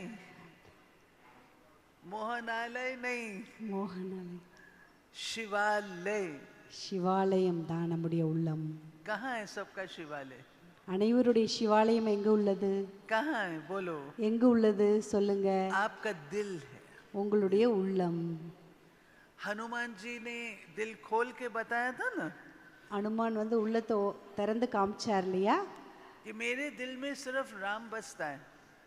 என்னுடைய உள்ளத்துல ஒரே ஒரு ராமன் தான் குடியிருக்கின்றார். ऐसे हम भी खोल करके दिखाएं, हमारे दिल में सिर्फ सिर्फ सिर्फ बाबा बसता है। அதே போல நாமளும் நம்முடைய உள்ளத்தை திறந்து காமிக்கணும். நம்முடைய உள்ளத்துல ஒரே ஒரு பாபா, பாபா பாபா மட்டும்தான். यही तपस्या है। இதுதான் தபஸ்யா ஆகும். बहुकाल से बाबा ने जो ये शब्द कहा है, வெகு காலமாக பாபா இந்த சப்தம் கூறியுள்ளார். बहुकाल, பகுத் கால் என்ற சப்தத்தை ரொம்ப காலம், அதிக காலம் நம்ம செய்யணுன்ற சப்தம் சொல்லியுள்ளார். ये बहुत काम की चीज है और इम्पोर्टेंट है एज स्टूडेंट्स। இந்த சப்தம் மிகவும் முக்கியமானது, உயர்ந்ததும் கூட. मैं बाबा की एक घटना सुनाऊंगी आपको। பாபாவுடைய ஒரு நடைமுறையில் நடந்ததை நான் சொல்கிறேன். बाबा ने करके दिखाया। பாபா செய்து காட்டினார். आज की मुरली थी अनुभव की अथॉरिटी। இன்றைய முரளியினுடைய அனுபவத்தினுடைய சக்தி, அத்தாரிட்டி அது. चारों सब्जेक्ट में अनुभव की अथॉरिटी। 4 பாடங்களிலும் அனுபவத்தினுடைய அத்தாரிட்டியாக இருப்பது. बाबा बाबा है और बाबा को हम सब बच्चों का बहुत प्यार और बहुत ख्याल भी है।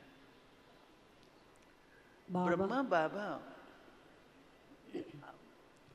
பாபாவுடைய அன்பும் கவனிப்பும் நம்ம ஒவ்வொருவருக்குமே இருக்கு. பிரம்மா பாபாவுக்கும்.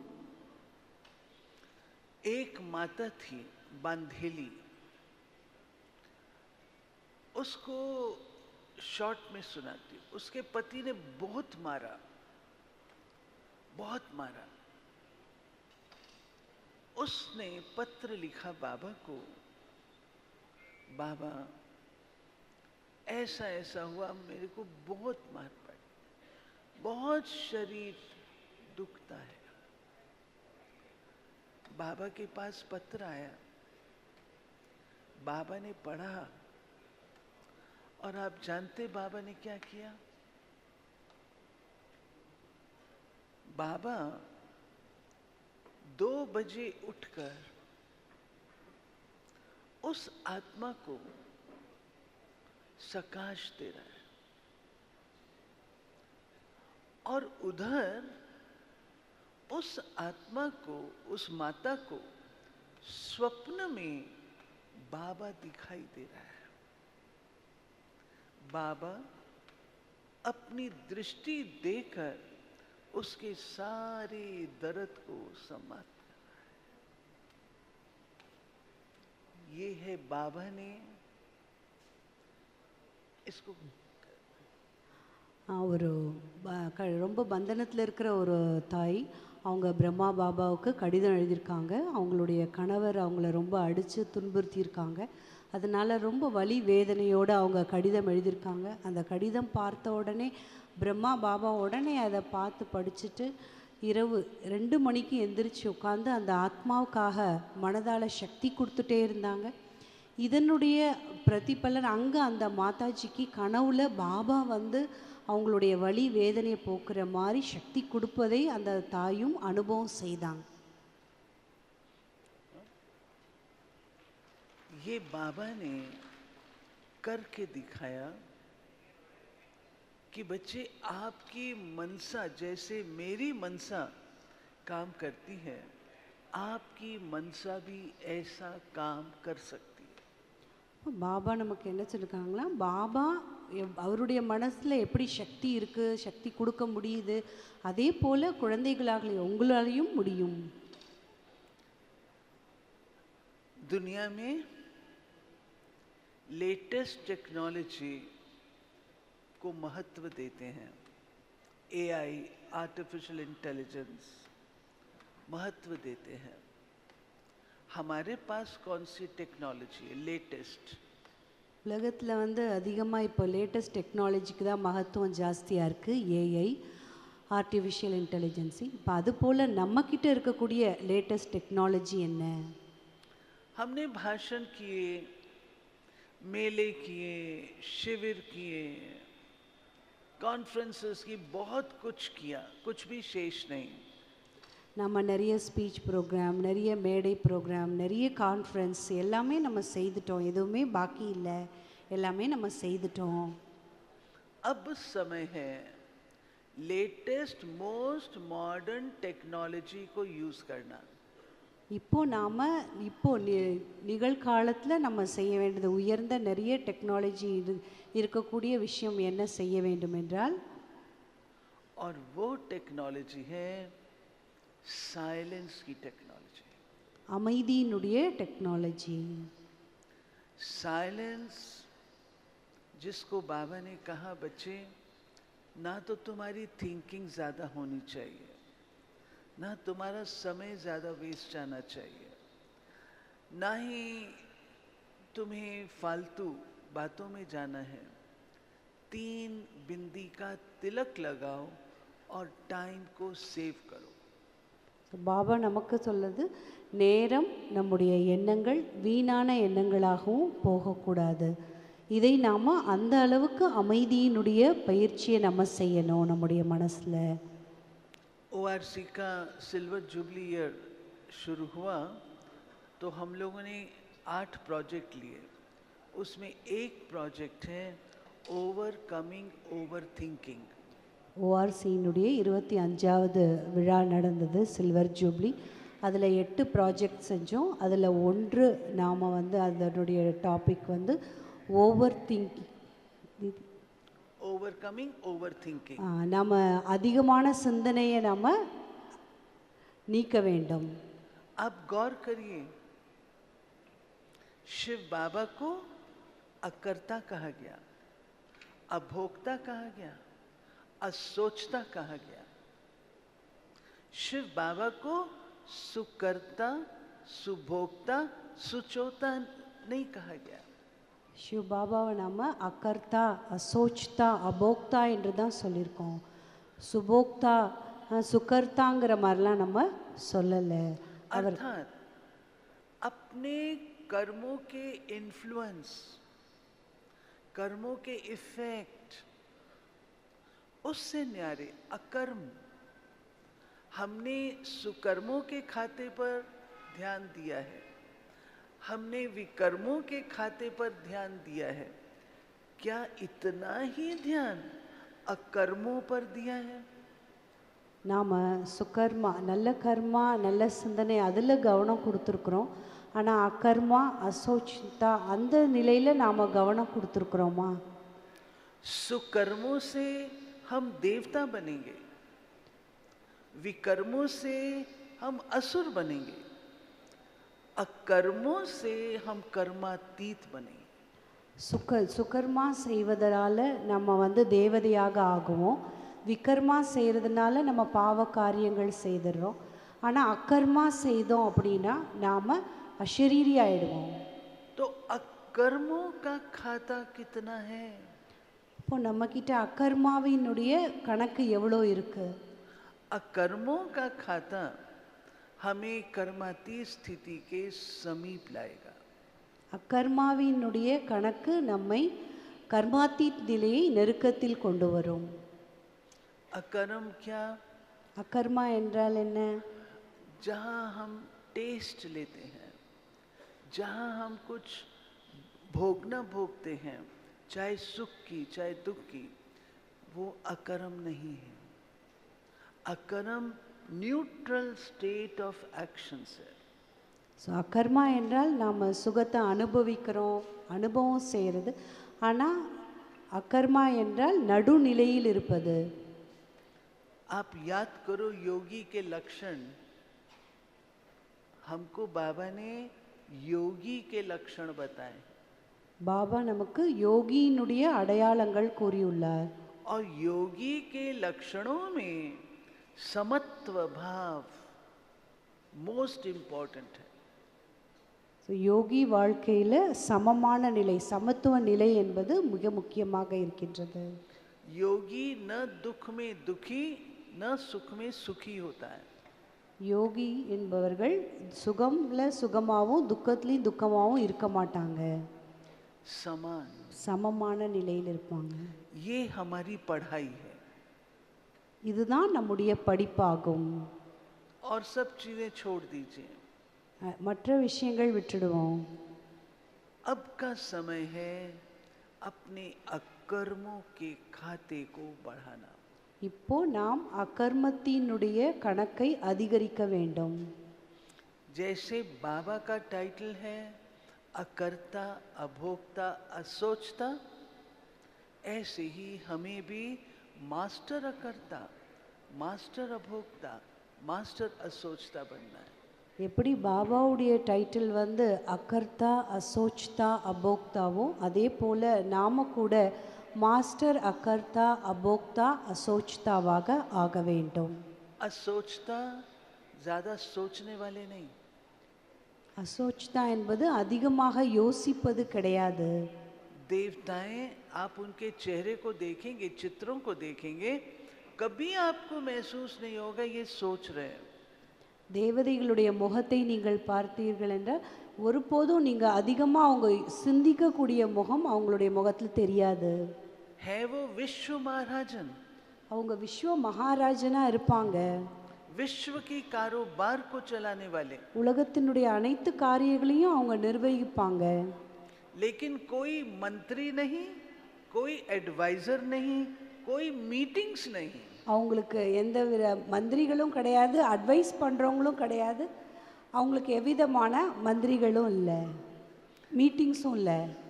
उन्होंने अपने संकल्पों को इतना शक्तिशाली और समर्थ बनाया, संकल्प किया और कार्य हुआ.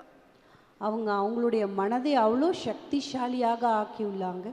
அவங்க நினச்ச உடனே எல்லா செயல்களும் நடக்கக்கூடிய அளவிற்கு அவங்க சக்திசாலி ஆக்கியுள்ளார்கள். ये है हमारी पढ़ाई. இதுதான் நம்முடைய படிப்பு ஆகும். जैसे इम्तिहान के दिन नज़दीक होते हैं तो बच्चे फुल्ली फोकस्ड रहते हैं. எப்படி எக்ஸாம் நேரம் நெருக்கத்தில் வந்துருச்சுன்னா மாணவர்கள்லாம் முழு கவனத்தோடு படிப்பில் இருப்பாங்க. ऐसे ही अब समय है अपने आप को विड्रॉ करके, सब तरफ से विड्रॉ करके अपने ऊपर अटेंशन, अपनी पढ़ाई पर अटेंशन. அதனால நிகழ்காலத்தில் நாம் மற்ற எல்லா விஷயத்திலிருந்தும் நாம் தன்னை சுருக்கி எவ்வளோ முடியுமோ நமக்குள்ள உள்ளடக்கி ஒரே ஒரு படிப்பின் மீது முழு கவனத்தை நாம் செலுத்த வேண்டும். तमिलनाडु पढ़ाई में होशियार है. தமிழ்நாடு படிப்பில் ரொம்ப புத்திசாலிகள் இருக்கிறார்கள். आपके बीच रूप आदरणीय रोजी दीदी, आदरणीय लक्ष्मी दीदी, आदरणीय और हमारी सखी शांता दीदी, सब ने पढ़ाई पर अटेंशन खिंचाया. ஏனென்றால் உங்களுக்கு விதையாக இருப்பது மதிப்பிற்குரிய ரோசி தீதி அவர்களும், மேலும் அது மதிப்பிற்குரிய லக்ஷ்மி தீதி அவர்களும், மேலும் என்னுடைய தோழியாக இருந்த சகோதரி சாந்தா அவர்களும் படிப்பில் மிக கவனம் செலுத்தினார்கள். मदुरई आने पर मुझे अपने बाल्यकाल के दिन याद आते हैं. மதுரை வந்தவுடனே என்னுடைய குழந்தை இளமை பருவம் நினைவுக்கு வந்தது. हमारी शांता दीदी उन दिनों बहुत छोटी सी कन्या बेंगलोर नेहरू नगर में क्लास करने आते थे और हम भी वहाँ क्लास करने जाते थे. நாங்கள் சிறு வயதில் நம்ம சாந்தா தீதி அவங்களும் சின்ன வயசில் இருந்தாங்க. பெங்களூரில் அவங்க கிளாஸ்க்கு வந்தாங்க. நாங்களும் அப்போ தான் அங்கேயும் கிளாஸ் கேட்க போனோம். उस समय करुणा भाई भी आते थे. அந்த நேரத்தில் கருணாபாயும் கிளாஸ்க்கு வந்துட்டு இருந்தாங்க. बहुत छोटा सा परिवार था. ரொம்ப சின்ன பரிவாரமாக இருந்தது. और दादियों ने, हृदय पुष्पा दादी ने बहुत अटेंशन दे करके हम कन्याओं को भट्टियाँ कराते थे. ஹிருதய புஷ்பா தாதி எங்களை மாதிரி கன்யாஸை ரொம்ப கவனம் கொடுத்து பட்டிகள்லாம் செய்விச்சாங்க. तो शांता बहन से बचपन का संबंध है. இப்போ எனக்கு சாந்தா சகோதரியோட குழந்தை பருவத்திலிருந்தே சம்பந்தம் இருந்தது. और आज उस आत्मा की सच्चाई, भोलापन,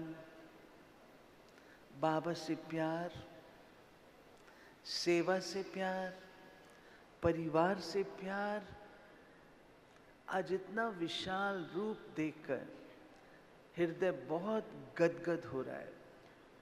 அந்த சாந்தா சகோதரியினுடைய குழந்தைத்தனம், பாபா மேலே இருக்கக்கூடிய அன்பு, சேவையின் மீது அன்பு, பரிவாரத்தின் மீது இருக்கக்கூடிய அன்பு, இதை அதனுடைய பலனாக இங்கே உங்கள் அனைவரையும் இந்த சேவையினுடைய விஸ்தாரத்தை பார்க்கும்போது என்னுடைய உள்ளம் பெரும் மகிழ்ச்சி அடைகின்றது. हमारी मीनाक्षी बहन ने और उनकी साथी उमा बहन और सब साथियों ने इतने प्यार से आप सबको संभाला है. इसके लिए आप सब और हमारी उमा बहन और साथी इसके लिए कोटि कोटि बार मुबारक के पात्र हैं. அவர்கள் கூட சேவை செய்த மீனாட்சி சகோதரி, உமா சகோதரி, மேலும் அனைத்து சகோதரிகளும் சேர்ந்து உங்களுக்கு அன்பான பாலனை செய்து இந்த விஸ்தாரம் செய்திருக்காங்க. உங்கள் அனைவருக்கும் கோடி கோடி வாழ்த்துக்கள். तो आज आप सबके बीच वो पुराना रिश्ता कहो, पुरानी दोस्ती कहो, निभाने के लिए उपस्थित हूँ. ஸோ நான் அந்த பழைய சம்பந்தம்னு இருக்கலாம், அந்த நான் சகோதரத்துவம் மற்றும் நான் என் திதி கூட ரொம்ப தோழியாக இருந்தேன். அதனுடைய ஒரு இதுவாக நான் இங்கே உங்களுக்கு முன்னாடி வருகை தந்துள்ளேன். मैं 1964 की बात कर रही हूँ. நான் 1964 விஷயத்தை நான் உங்களுக்கு சொல்கிறேன். हम लोग का आपस में ऐसा संबंध था जैसे पारिवारिक, घर में आना जाना बहुत घनिष्ठ. हमारी लक्ष्मी दीदी बैठी है, ये भी पुरानी. அப்போது நாங்கள் எல்லோரும் ஒருத்தர் வீட்டுக்கெலாம் போயிட்டுலாம் வருவோம். இங்கே சகோதரி லக்ஷ்மி அவங்களும் அமர்ந்திருக்காங்க. மதிப்புக்குங்க. तो आप सबको फिर से உங்கள் அனைவருக்கும் मुबारक हो. आज के दिन दिल्ली में ओआरसी में 4 ग्रुप बैठे हैं. உங்கள் அனைவருக்கும் மீண்டும் வாழ்த்துக்கள். இன்றைய நிலையில் இன்னைக்கு ஓஆர்சியில் 4 குரூப் இருக்காங்க. 700-800 700-800 பேர் இருக்காங்க. परंतु इस प्यार ने खींचा. ஆனால் உங்களுடைய அன்பு என்னை இங்கே ஈர்த்து வந்துருச்சு. और मैंने सोचा एक दिन के लिए भी जाऊंगी. அப்போ நான் யோசித்தேன், அப்போ நான் ஒரு நாளுக்காவது கட்டாயம் நான் போவேன் அப்படின்னு நான் இங்கே வந்துட்டேன். बाबा आप सबको इतना प्यार से जो पालना दे रहा है, इस पालना का रिटर्न सबके चेहरे से बाबा नजर आए, ये तपस्या करें. பாபா உங்கள் எல்லாருக்கும் இவ்வளோ அன்பான பாலனை செய்துட்ருக்கார். அப்போது நீங்கள் அனைவரும் கூட அதற்கான அந்த பாலனைக்கான ரிட்டர்ன் அனைவருடைய முகத்திலும் ஒரு பாபா தென்பட வேண்டும், ஒரு பாபா மட்டும் தென்பட வேண்டும். गोल्डन जुबली तो हुई, अभी तो डायमंड जुबली की ओर जा रहे हैं. இப்போ கோல்டன் ஜூப்ளி ஆயிடுச்சு, இப்போ நீங்கள் டைமண்ட் ஜூப்ளியை நோக்கி சென்று கொண்டே இருக்கின்றீர்கள். तो डायमंड जुबली में मैं भी डायमंड, बाबा भी डायमंड, जिसको देखो वो डायमंड. ஸோ டைமண்ட் ஜூப்ளினா நானும் டைமண்ட், பாபாவும் டைமண்ட், யாரெல்லாம் பார்க்குறோமோ எல்லாருமே டைமண்ட் தான், வைரம் தான்.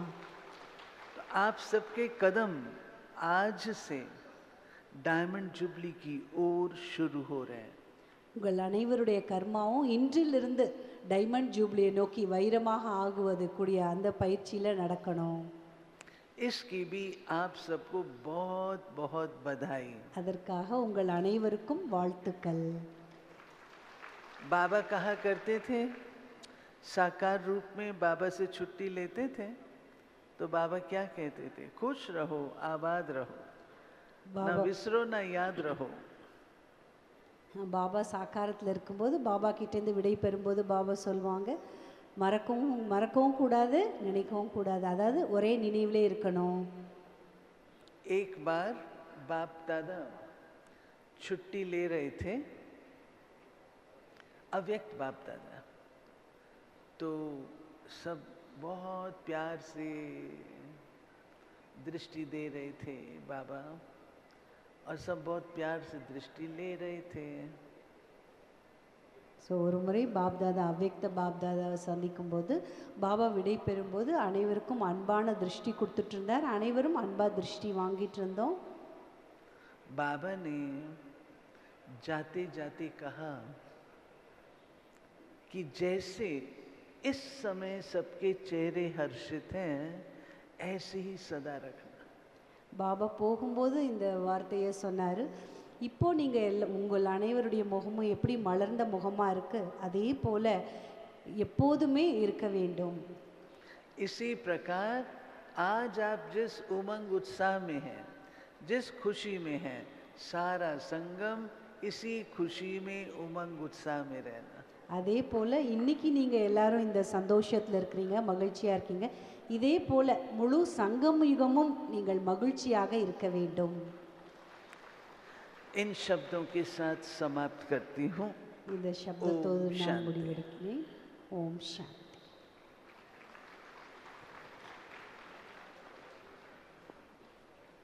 ரொம்ப அழகான ஒரு தருணத்தில் நாம் எல்லாரும் இருக்கிறோம். இந்த அற்புதமான நேரத்தில் மதுபன் தபோ பூமியிலிருந்து ஃபரிஷ்தாக்கள், நம்முடைய மூத்த சகோதரன் சகோதரிகள் எல்லோரும் வருகை தந்து சிறப்பித்து கொண்டிருக்கிறார்கள். அடுத்தபடியாக கோல்டன் ஜூப்ளியினுடைய வாழ்த்துக்கள் தர இருக்கின்றார்கள். பிரம்மா குமாரிகள் மவுண்ட் ஆபுவினுடைய நிர்வாக செயலாளர் மதிப்பிற்குரிய ராஜ் யோகி பிரம்மகுமார் மிருத்யுஞ்சயபாய்ஜி சகோதரர்கள் எஜுகேஷன் விங்கினுடைய சேர்பர்சனாக இருக்கிறாங்க. Director clean the mind and green the earth இதனுடைய ப்ராஜெக்டினுடைய டைரக்டராக இருந்து சேவையாற்றி கொண்டிருக்கிறார்கள். சகோதரர் அவர்கள் தன்னுடைய 19வது வயதிலேயே பிரம்மா குமாரிகள் அமைப்பில் தன்னை இணைத்து கொண்டு மிகப்பெரிய ஒரு உலகளாவிய அளவில் ஆன்மீக பணிகளை செய்து வர்றாங்க. நூற்றுக்கணக்கான பிரம்மா குமாரிகள் மையங்கள் மற்றும் தியான கிளை நிலையங்களை நிறுவுவதற்கு சகோதரர்கள் கருவியாக தூணாக இருந்து சேவையாற்றி கொண்டிருக்கிறார். அவருடைய சேவைகள் அளப்பரியது. ஒரு சில நான் உங்களிடம் பகிர்ந்து கொள்ள விரும்புகிறேன். 1977 சகோதரர் அவர்கள் மவுண்ட் ஆபு மற்றும் மவுண்ட் ஆபுவை சார்ந்த பிரம்மா குமாரிகள் கிளைகளில் பல்வேறு தேசிய மாநாடுகள், சர்வதேச மாநாடுகள் அமைக்கிறதுல அமைப்பு குழுவிலும் செயற்குழுவிலும் செயலாளராக இருந்து லட்சக்கணக்கான ஆத்மாக்களுக்கு இறை ஞானத்தை கொண்டு போய் சேர்க்கிறதுல மிகப்பெரிய ஒரு சேவையை சகோதரர்கள் செய்து கொண்டிருக்கிறார்கள். இந்தியாவில் பல்வேறு இடங்களில் பண்புகள் சார்ந்த ஒரு கல்வியை கொண்டு போய் சேர்க்கிறதுக்காக பல்கலைக்கழகங்களோடு MOU, அந்த MOU மூலமாக ராஜயோக கல்வியை ஒவ்வொரு மனிதர்களுக்கும் கொண்டு போய் சேர்க்கக்கூடிய ஒரு பணியை நிறைய பல்கலைக்கழகங்களோடு இணைந்து இந்த ஆன்மீக பணியை சகோதரர்கள் கடந்த 25 வருடங்களாக செய்துட்ருக்கிறாங்க. அது மூலமாக கிட்டத்தட்ட 16 மொழிகளில் 32 யூனிவர்சிட்டிஸில் பிரம்மாகுமாரிஸ் அமைப்போட MOU நடந்திருக்குது. நல்ல இதுக்கு ஒரு நாம் கரவொலி கொடுக்கலாம். நிறைய லட்சக்கணக்கான பேர் இறைவனுடைய ஞானத்தை கல்வி மூலமாக அதன் மூலமாக அவர்கள் பெற்றுக்கொண்டிருக்கிறார்கள். ராஜயோக கல்வியை அதனுடைய தொடக்கம் மதுரையில் தான் ஆரம்பிக்கப்பட்டது என்று நான் பெருமையாக சொல்லிக்கொள்ள விரும்புகிறேன். அண்ணாமலை யூனிவர்சிட்டி மூலமாக ரோசி சகோதரி அவர்களும் ரோசி பேஞ்சி அவர்களும் நம்முடைய மதிப்பிற்குரிய சாந்தா தீதிஜி அவர்களுடைய அயராத உழைப்பில் இந்த கல்வி பணியானது உலகெங்கிலும் இன்று எல்லா மக்களாலும் ஏற்றுக்கொள்ளப்பட்டு ஒரு படிப்பாக, பட்டப்படிப்பாகவும் பட்டய படிப்பாகவும் அது சிறப்பாக நடந்து கொண்டிருக்கிறது. அந்த எஜுகேஷன் விங்கினுடைய சேர்பர்சன் அன்பு சகோதரர் மிருத்யுஞ்சய பாய்ஜி அவர்களுடைய குட் விஷஸ் கோல்டன் ஜூப்ளியினுடைய வாழ்த்துக்களை நாம் பெற இருக்கிறோம். ஓம் சாந்தி. ஓம் சாந்தி. ओम शांति। शांति की स्वधर्म में सदा स्थित रहने वाले, शांति के सागर बाप के गोद में हर पल पलने वाले, शांति धाम की यात्रा करने वाले, शांति की दुनिया धरा पर स्थापित करने वाले आप सभी विशेष तमिलनाडु मदुरई निवासी भारत के कोने कोने से आए हुए सभी बाबा का भाग्यशाली आत्माओं को मधुबन तपोभूमि से अव्यक्त बाबा सहित सभी दादियाँ, पूर्वज और वर्तमान समय के बहनों और भाइयों की तरफ से गोल्डन जुबली सेलिब्रेशन का बहुत बहुत लाख लाख शुक्रिया शुक्रिया शुक्रिया। வதாயி வதாயி வதாயி। அமைதியினுடைய ஒரு தர்மத்தை ஸ்தாபிப்பதற்காக அமைதியினுடைய அலைகளை பரவ செய்து கொண்டிருக்கக்கூடிய அன்பு சகோதரர்கள் சகோதரிகள், தமிழ்நாடு முக்கியமாக மதுரை துணை மண்டலத்தில் இன்று பொன்விழா நீங்கள் கொண்டாட இங்கே கூடியிருக்கிறீர்கள். மதுபன் தபோபூமியிலிருந்தும் மூத்த தாதிகள் இவங்க எல்லாருடைய தரப்பிலிருந்தும் உங்கள் எல்லோருக்கும் வாழ்த்துக்கள். பொன்விழா ஆண்டினுடைய குட் விஷஸ் வாழ்த்துக்கள் வாழ்த்துக்கள் வாழ்த்துக்கள்। दक्षिण भारत में ईश्वरीय सेवा का लास्ट में शुरुआत हुई, परंतु तमिलनाडु की भाई बहनें बाबा की बात को याद करते हुए लास्ट सो फर्स्ट नंबर में आने वाले बन गया। தமிழ்நாட்டில் இருக்கக்கூடிய குழந்தைகள் லாஸ்ட்டாக இருந்தாலும் கூட ஃபாஸ்ட்டாக சேவா பண்ணி ஃபர்ஸ்ட்டில் வந்துட்டீங்க. அதுக்காக நல்ல ஒரு உற்சாகமான ஒரு கரவொலி கொடுப்போம். நல்ல ஜோரா ஜோரா। इसके लिए आपको बहुत बहुत वधाई वधाई वधाई। அதற்காக உங்களுக்கு நான் என்னுடைய வாழ்த்துக்களை கொடுத்து கொள்கிறேன்। வாழ்த்துக்கள் வாழ்த்துக்கள் வாழ்த்துக்கள்। भारत में बहुत इतिहास रचने वाले हैं, नए नए क्रांति हुए। तमिलनाडु का क्रांति एक शांति का मार्ग बताने वाले। इसके लिए तमिलनाडु एक तरफ शांति का क्रांति लाने के लिए कार्य में, ईश्वरीय सेवा में अग्रदूत बनने में कोई संशय नहीं है। ऐसे भाइयों को मैं नमन करता हूँ, वंदन करता हूँ, इन सबको नमस्कार करता हूँ। தமிழகமானது அப்படிப்பட்ட ஒரு சேவையை செய்துட்ருக்கு. ஆன்மீக புரட்சியை ஏற்படுத்தக்கூடியவங்களாக நீங்கள் இருக்கிறீங்க. அப்படிப்பட்ட ஒரு சேவையை செய்துட்ருக்கிறீங்க. எல்லா இடங்களிலும் ஆன்மீக புரட்சி ஏற்படுத்திட்டு இருக்கிறீங்க. எல்லோருக்கும் இந்த செய்தியை கொண்டு போய் சேர்க்கறதுல நீங்கள் அப்படி ஒரு நல்ல ஒரு மும்முரமான சேவை செய்கிறீங்க. அதுக்காக நான் உங்களை வணங்குறேன். वर्तमान समय में तमिलनाडु में लगभग 400 सेवा केंद्र, आदरणीय जयंती दीदी हमारे सम्मुख आए हुए हैं। थोड़े समय के अंतराल में स्टेज पर आएंगे, आप सबको वरदानों का वर्षा करेंगे। परंतु मैं आपको निवेदन करता हूँ, वह बाबा का इशारा सुनाना चाहता हूँ। बाबा ने इस समय में हम बच्चों को तीव्र पुरुषार्थ करने के लिए आदेश दिया है। பாபா இந்த நேரத்தில் நம்ம எல்லோருக்கும் தீவிர புருஷார்த்தம் செய்கிறதுக்கான கட்டளை கொடுத்துருக்கிறார். इसके लिए अभी हम 90 इयर्स में प्रवेश कर रहे हैं ईश्वरीय सेवा में। ஈஸ்வரிய इस சேவையில் ईश्वरीय நாம் विश्वविद्यालय 90வது வருடத்தில் இப்போ स्थापना का இருக்கிறோம். वर्ष है। 1936 தொடங்கி இது 90வது வருடம் நாம் இருக்கிறோம்.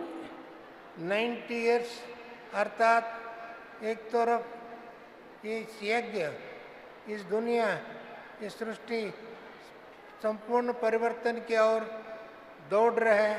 இந்த ऐसी சிருஷ்டியானது समय முழுமையான ஒரு மாற்றத்தை நோக்கி வேகமாக சென்று கொண்டிருக்கிறது. 90 வருஷம் அப்படின்றது ஒரு முடிவான ஒரு நிலைக்கு வந்துட்டுன்றது நம்ம எல்லாருக்கும் ஒரு அறிகுறியாக தெரியுது. ऐसी समय पर बाबा हम बच्चों के प्रति बहुत आशा रखा है, இந்த மாதிரி उम्मीद நேரத்துல रखा பாபா है, நம்ம மேல ஒரு நம்பிக்கை வச்சிருக்கிறார், विश्वास ஆசை रखा है। வச்சிருக்கிறார், விசுவாசம் मेरे வச்சிருக்கிறார். बच्चे என்னுடைய குழந்தைகள் विश्व के मालिक बनने वाले बच्चे, உலகத்துக்கு மாலிக்காக माया கூடியவர்கள், जीत बनने वाले बच्चे, மாயா ஜீத் ஆகக்கூடியவர்கள், प्रकृति जीत बनने वाले बच्चे, பிரகிருதி ஜீத் ஆகக்கூடியவர்கள், व्यर्थ को समाप्त करने वाले बच्चे, வீணானவற்றை சமாப்தி செய்யக்கூடியவர்கள், सबको संकल्पों से सिद्धि करने वाले बच्चे, எல்லோரையும் எண்ணங்களால சித்தி பண்ணக்கூடியவர்கள், ऐसी वाणी से वरदान देने वाले बच्चे, வார்த்தைகளால வரதானம் கொடுக்கக்கூடிய குழந்தைகள், कर्मों से आदर्श प्रस्तुत करने वाले बच्चे, செயல்கள் மூலமாக நம்முடைய நடத்தைகளை காண்பிக்கக்கூடியவர்கள், உயர்ந்த पूर्वज और நடத்தை. पूज्य बच्चे हैं। और அப்படிப்பட்ட உயர்ந்த पूजनीय बच्चों குழந்தைகள் को बाबा वतन में बैठ करके आवाहन करता है। பூஜைக்குரிய அப்படிப்பட்ட குழந்தைகளை பாபா வதனத்தில் உட்கார்ந்து ஆவாகனம் செய்து கொண்டிருக்கிறார். मैं आज की सभा को देख करके बहुत खुशी का महसूस कर रहा हूँ। நான் இன்னைக்கு சபையை பார்த்து ரொம்ப குஷி அடைஞ்சிட்டு இருக்கிறேன். நல்லா ஜோரா கரவொலி सबसे கொடுக்கலாம். ज्यादा ரொம்ப ரொம்ப குஷியா இருக்கு எனக்கு உங்க எல்லாரையும் பார்க்கும்போது, இந்த சபையை பார்க்கும்போது. देखो मंदिर के महामूर्ति, स्थिर मूर्ति, उसको देखने से पहले चरम मूर्ति को, गोपुरम को देख के खुश हो जाता है। आज तमिलनाडु की जो सिंबल बनाया ना, बहुत बड़े गोपुरम का एक मूर्ति बना करके 50 इयर्स गोल्डन जुबली बना रहे हैं। इससे सिद्ध होता है तमिलनाडु में मैंने सुना लगभग 1000 शिवा टेम्पल्स है। 1000 शिवा टेम्पल है।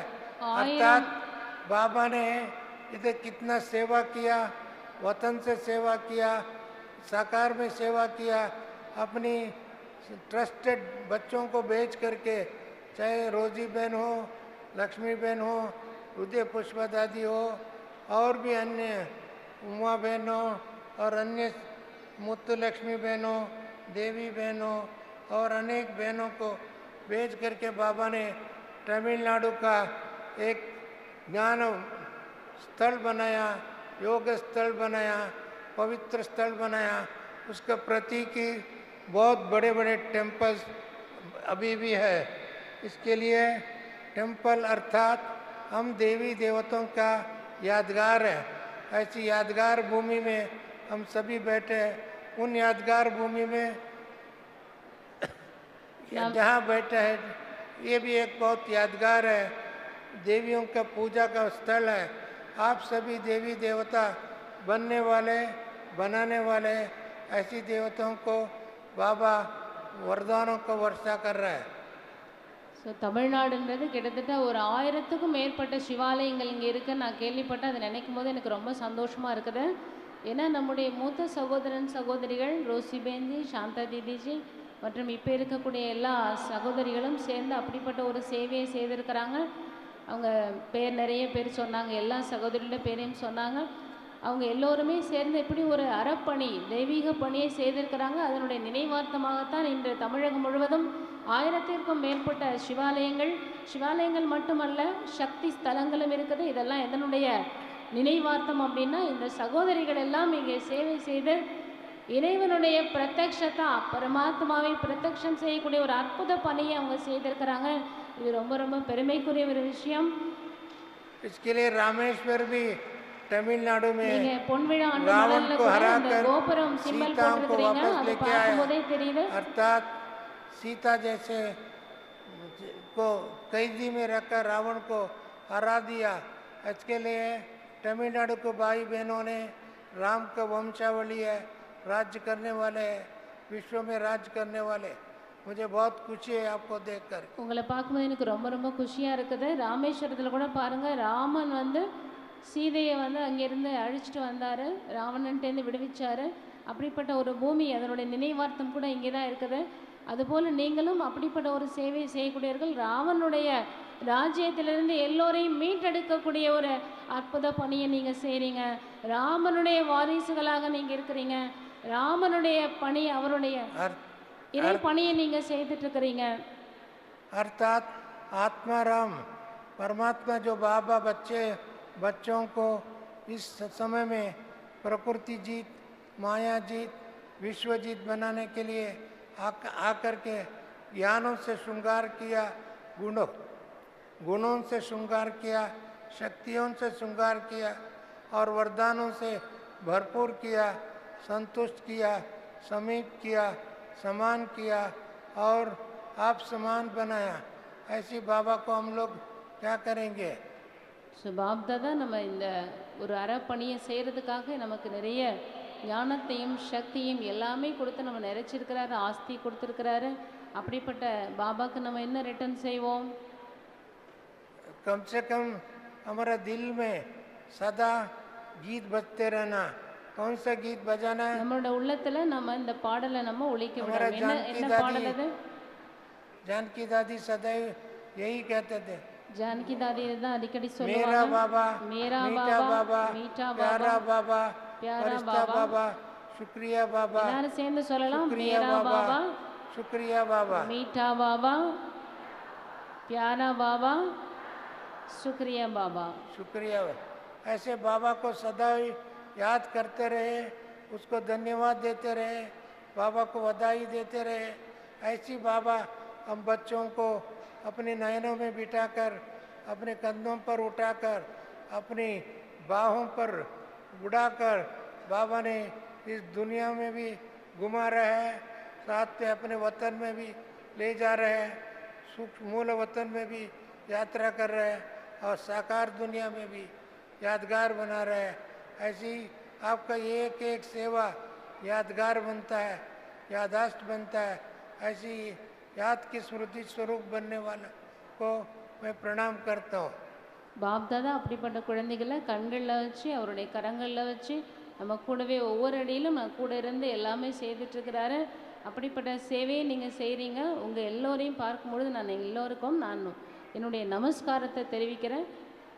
और एक बात मुझे बहुत खुशी है, जब मैं तमिलनाडु में आता हूँ, तमिलनाडु में हमारा वैल्यू एजुकेशन प्रोग्राम का सर्वप्रथम लॉन्चिंग अण्णामलाई यूनिवर्सिटी के माध्यम द्वारा, जहाँ नटराजा टेम्पल है, वहाँ के माध्यम द्वारा हम लोगों ने लॉन्चिंग किया था। उसका श्रेय तमिलनाडु को जाता है, हमारे पांडेमणि को जाता है, जो रोजी बहन को जाता है। विशेष करके रोजी बहन हमको बुला करके उन दिनों में इधर वो सेवा करने के लिए चांस दिया था। उसका परिणाम आज देश विदेशों में उसका कीर्ति यशस आगे बढ़ते जा रहे हैं। मुझे उनको भी नमन करता हूँ, सल्यूट करता हूँ। தமிழகத்தில் வேல்யூ எஜுகேஷன், நற்பண்புகள் சார்ந்த ஒரு கல்வியை தொடங்குறதுல தமிழகம் முன்னோடியாக இருந்தது. அதை நான் ரொம்ப பெருமையாக சொல்லிக்கிறேன். அதுக்காக நான் அடிக்கடி தமிழகம் வர இருந்தது. சிதம்பரத்தில் தான் அந்த சேவையை நாங்கள் தொடங்கினோம். ஸோ அந்த சேவை தொடங்கி கிட்டத்தட்ட 20 ஆண்டுகளுக்கு மேலே ஆகுது. மதிப்பிற்குரிய ரோசி பேஜி இதுக்கான விதையை போட்டாங்க. அதுக்கப்புறம் சாந்தா தீதிஜி அதை முன்னெடுத்தாங்க. அதுக்கப்புறம் பாண்டிமணி சகோதரர் இதை ரொம்ப சிறப்பாக செய்துட்ருக்குறாங்க. தமிழகம் மட்டும் இல்லை, தமிழகம் சார்ந்து பல இடங்கள்லையும் இந்த ராஜயோகா கல்வியானது வேல்யூ எஜுகேஷனாக தொடர்ந்து தரப்பட்டு வருகிறது.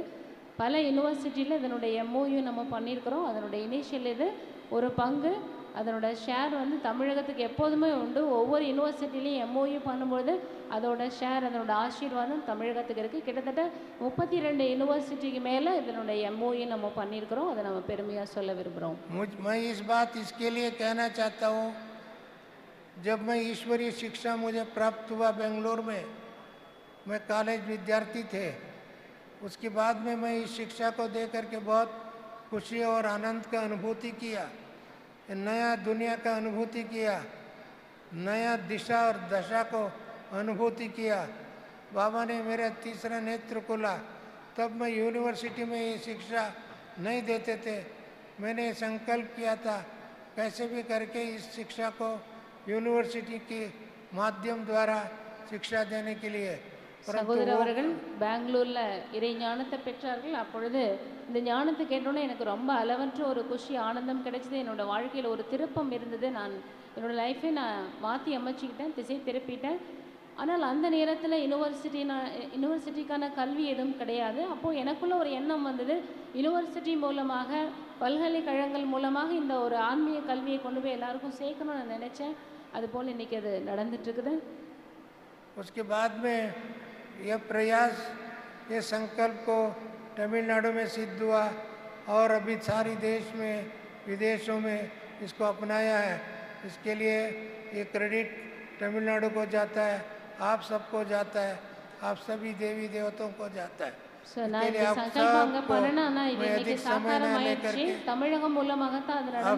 बहुत बहुत धन्यवाद, बधाई। माया की दुनिया का विदाई के समय आ चुका है और ऐसे माया को विदाई दे करके सदा फरिश्ता बनकर और बाबा का समीप और बाबा का समान, बाबा को प्रत्यक्ष करने वाले बच्चों को गुड मॉर्निंग, गुड डे और गुड नाइट तीनों बोल करके नमस्ते करता हूँ। ओम शांति। தமிழகத்தில் நீங்கள் அப்படிப்பட்ட ஒரு சேவை செய்துட்ருக்கிறீங்க. ரொம்ப சிறப்பாக இந்த ஆன்மீக கல்வியை நீங்கள் தொடங்கினதுனால அதனுடைய ஷேர், ஒரு கிரெடிட் உங்களுக்கு கிடைச்சிட்டே இருக்குது. पुनः लास्ट में 3 बार ओम शांति कहना। ओम शांति, ओम शांति, ओम शांति, ओम शांति। मैं ये बात इसके लिए कहता हूँ, हमारा आदरणीय दादी जानकी दादी जब भी आए ये 3 बात को पक्का करके गया। इससे बहुत रहस्य समाया हुआ है और रहस्य बाद में आगे आप जानते हैं और दीदी भी क्लास करने वाले भी। ओके, ओम शांति। ஓம் சாந்தி. ஸோ பாஜி இன்னொரு விஷயம் சொன்னாங்க. ஸோ நாம் பாபுடைய அந்த ஆஸ்தியை எடுத்துக்கொண்டு நம்முடைய வாழ்க்கையை நாம் பாப் சமானாக ஃபரிஷ்தா போல இருந்து மற்றவர்களையும் நாமும் பறக்கணும், மற்றவங்களையும் பறக்க வைக்கணும். அப்படிப்பட்ட ஒரு தேவி தேவதா மூர்த்தியாக நீங்கள் எல்லாரும் இங்கே அமர்ந்திருக்கிறீங்க. பாபுடைய சேவையை கொண்டு போய் எல்லா இடத்துக்கும் கொண்டு சேர்க்கறதுல நீங்கள் நிமித்தமாக இருக்கிறீங்க. உங்கள் எல்லாருக்கும் என்னுடைய வணக்கத்தையும் வாழ்த்துக்களையும் தெரிவிச்சுக்கிறேன்னு சொன்னாங்க. ஸோ சகோதரருக்கு நம்ம தமிழகத்தோட ஒரு டீப் கனெக்ஷன் எப்போவுமே இருந்துகிட்டே இருக்கு. எப்போ ஒரு நிகழ்வுக்கு நம்ம அவங்கள அழைச்சாலும் சரி, உடனடியாக தயாராக இருப்பாங்க, உடனே சரி சொல்லுவாங்க. அன்பு சகோதரருக்கு நாம் எல்லோரும் நம்முடைய வாழ்த்துக்களையும் நன்றியையும் ஒரு கரம் எழுப்பி செய்வோம்.